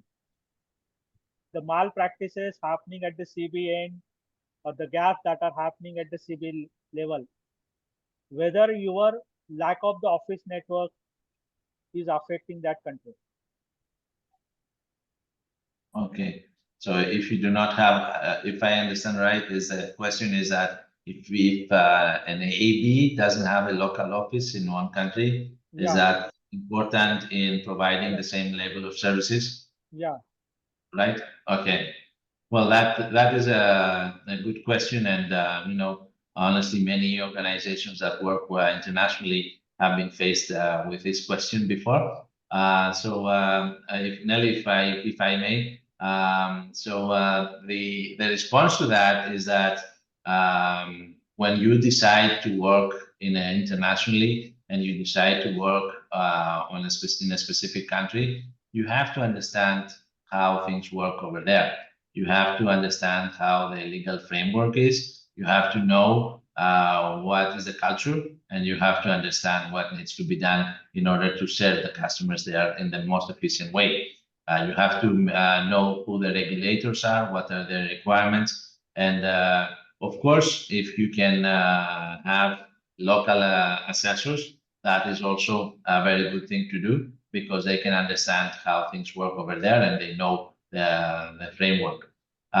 So it isn't, I mean, things don't work as in a more business corporation in accreditation body world, because we are all not-for-profit organization. So it's nothing that has to do with having offices in 25 countries worldwide so that we can serve our customers in the best way. Even in, IAS is very proud of its services worldwide and is very well known of their, turnaround times, because we have people around the world that can serve the customers. So there's no need to have a local offices in different parts of the world so that you can serve your customers. The important thing is at the end of the day, customer is having the best service they can get, and also in the most competent way, and respecting, of course, the local, let's say, legislation and local culture as well. And that I I can- agree that every office may not, every country you may not have the office, but wherever you are more increasing business is coming, there at least you need to have some surveillance mechanism to do that thing, because somewhere lack of the surveillance mechanism by the accreditation body, that is where the CBs are given the bandwidth to do the malpractices. So Hasri, I just wanted to add on to your question, to what Dimitrios was mentioning. See, in the regulatory world, market access is linked to businesses having their local representative, their legal representative or authorized representative, whatever you call it as. Somebody wants to really export their product or a service to some of these markets like EU, if they want to come. All these are requirements. Many of these actually have added newly after COVID. Somebody wants to go to US or whatever it is. See, having one local representative with an office, with an address, with an identity, it really helps. Okay, it really helps for the stakeholders to reach out. See, why are we calling all ABs for the conversations is, as Suhasri was saying, some kind of a market surveillance mechanism needs to be there. And when you participate in conversations like this, you will understand the stakeholders' inputs also. Accordingly, you can go back and create your structure. So personally, I feel some kind of, if you have your local representatives here, or authorized representative, whoever it is, then we all will reach out to them. See, not having a representative and operating in a market in the space of an assurance is not really assuring. This is what I just wanted to submit. That is not the real assurance that we are talking about. Okay, you can continue, Suhasri. I think we have to wind up also. Yeah, Please. that's Okay. what our point is. The lack of the adequate market surveillance is the Yeah, that's needed. Market surveillance is actually needed by ABs. We are saying this repeatedly. ABs have to do market surveys, market surveillance and all that. It really helps you to understand multiple stakeholders. See, industry does not understand anything about ABs. Honestly, industry does not understand who the AB is. Their stickiness is always with the CB. They don't even know. So the stickiness is always with the one who are issuing the certificate. When ABs do these conversations, even it is an education for the industry also. Even they don't have a stickiness or a connect with the AB, right? Why they have choosing, why they should choose, and all those things also they don't know. They simply go by CB's interventions here. So your name is very critical. You are giving the assurance indirectly. They are giving a direct assurance, but by giving your logo in the certificate, you are also lending your assurance. That is critical, important. Please go back and look into all this. Only one submission I would like to make here in this forum is Dimitrios was talking about IAF MD7 document. Then I saw a parallel comment by Jody sir. It is MD7 has a document, but ILAC has no such document. At least three of you are here, maybe. No, I think by the time you guys were discussing, I had a chance to open this and read it. It's not much different what 17,011 saying, and particularly saw something on the harmonization. I could see in sense is briefly is about when there is a fraudulent behavior of a cab, and it says very interestingly, A6 respect and support any legitimate actions taken by another IF member AB to manage fraudulent behavior. So, but the note, see the note, an interesting note says this does not necessarily require an AB to impose sanctions that are identical to those made by another IF member AB. So it's leave to, that I mentioned, what is the reason behind, whether it's administrative, technical, or delay, or some delay in the submission might not. So I think it's given that space, but good to have similar document in ILAC, though it's not that much different. That is the 1711, and we are already practicing within our each ABs. it's all your comfort zone. AB to AB, ILAC, they are protecting you. Honestly, I'm telling you, because But that's only possible when, if I ask Dimitrios, can you share me about this lab, what action you have taken and why? And if he shares, then I can look at and review and make a decision, informed decision that, okay, this was a valid reason. I think we should also stay away from, at least for some time or whatever it is. Otherwise, you don't have anything. And one other thing is that, probably you all know that IAF and ILAC will be joining under one organization soon. Global, yes. So hopefully many of the documents that are missing from one organization may be, common now for both organizations. So there will be an effort to have joint documents in many of the sectors. So hopefully, Mr. Jawari's comment may be addressed when this organization is established and all the documents have been, revised to meet the purpose of one organization. So let's hope for that. Okay. One question post-COVID. The COVID really has exposed the weaknesses in the conformity assessment structure. One question after COVID, Dr. Rana knows repeatedly we discuss in the forums. End users started asking, where do I go and check the certificate? This was never asked. This was never available. Even though there was no IA directory was never complete. All these directories were not available. They were never complete. Today, we keep asking this question, where do I check? I think one session we should ask for this thing. If an end user really wants to go and check IAF, what is it that they have to, has it got a section for consumers? Has it got a section for end users? That what and all we have to go and check? IAF has got a section for ABs, CBs, and all of them. Okay, all those things are different. But has it got a section for consumers? See, again, their job is again protect the interest of a consumer, right? The standards are defined only to protect the interest of the consumer. So we have to see one session we will be doing. Actually, somebody has to explain to us when we go. But Rama, in case a consumer or end user, whosoever it may be, is a layman or any person, they want to check the certificate of a CB or a cab, they can go to the website of the concerned AB and then download it. No, it is. I don't know. It is not. That is what Dr. Rana, it is not updated. I'm telling you, you have it. Just in your structure, you have it in other structures of what we are talking about. AB to CB to this thing. CBs are not updating. It is not even that end user wanted to visit from the cab. Okay. Not see, there has to be a consumer section in IAF portal, whether it is IAF or an ILAC. There has to be a consumer page. See, we have Bureau of Indian Standards, BIS, in the country. And I just quote BIS all the time because that stickiness that they have developed with the consumers is to some extent, to a larger extent, it is good. You go there to their consumer section, consumer page, you at least pick up something, you get some information out of it. So when somebody is asking, we share. See, what happens is the trust of the end user is very, very critical. If AB, CBs, CAPs, all of them have to survive. The end user trust will only go up when they develop a confidence. Otherwise, they're suspecting the whole thing. There's a lot of trust deficit in the market. So the trust and assurance, these two things which are not really happening. So IAF or an ILAC should have a consumer section where with set of FAQs, what they wanted to understand. Commonly asked questions, everybody will know. They don't have any stickiness with the end users at all. This is what I'm trying to say. At least please work on one of you, three of you, or jointly. Please work on developing a document.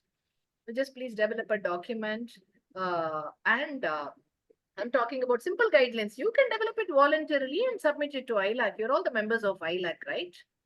Not necessary. So such initiatives, see, we also have an obligation as a consultants. Of course, IAF has not recognized consultants. Nobody has recognized consultants. We are not part of your supply chain or but you are the bottom line and the upper line of the business.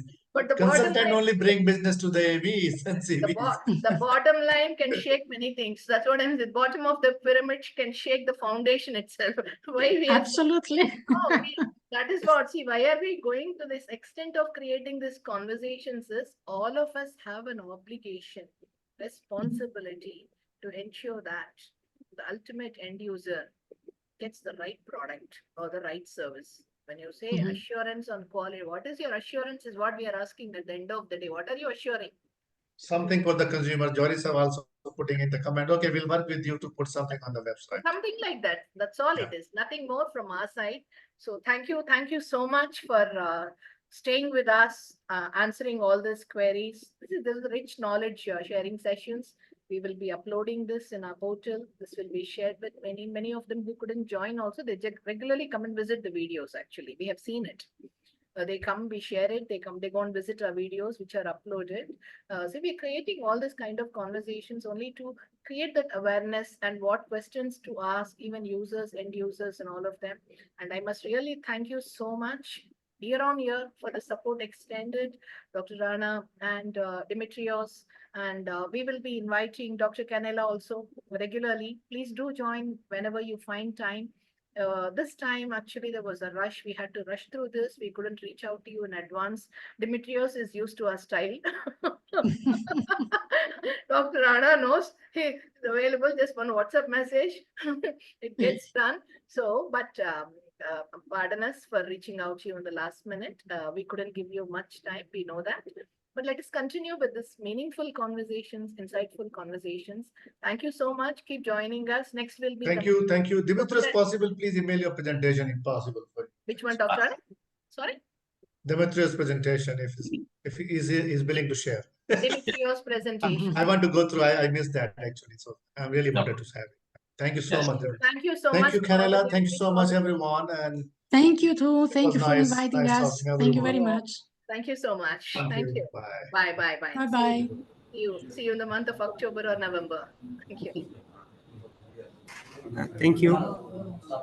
Thank you so much to Jory, sir. I forgot to mention. He's the one who's behind here helping us all the time for all these things. Thank you so much, sir. Thank you, ma'am. Bye. Thank you, Mr. Nagaraj.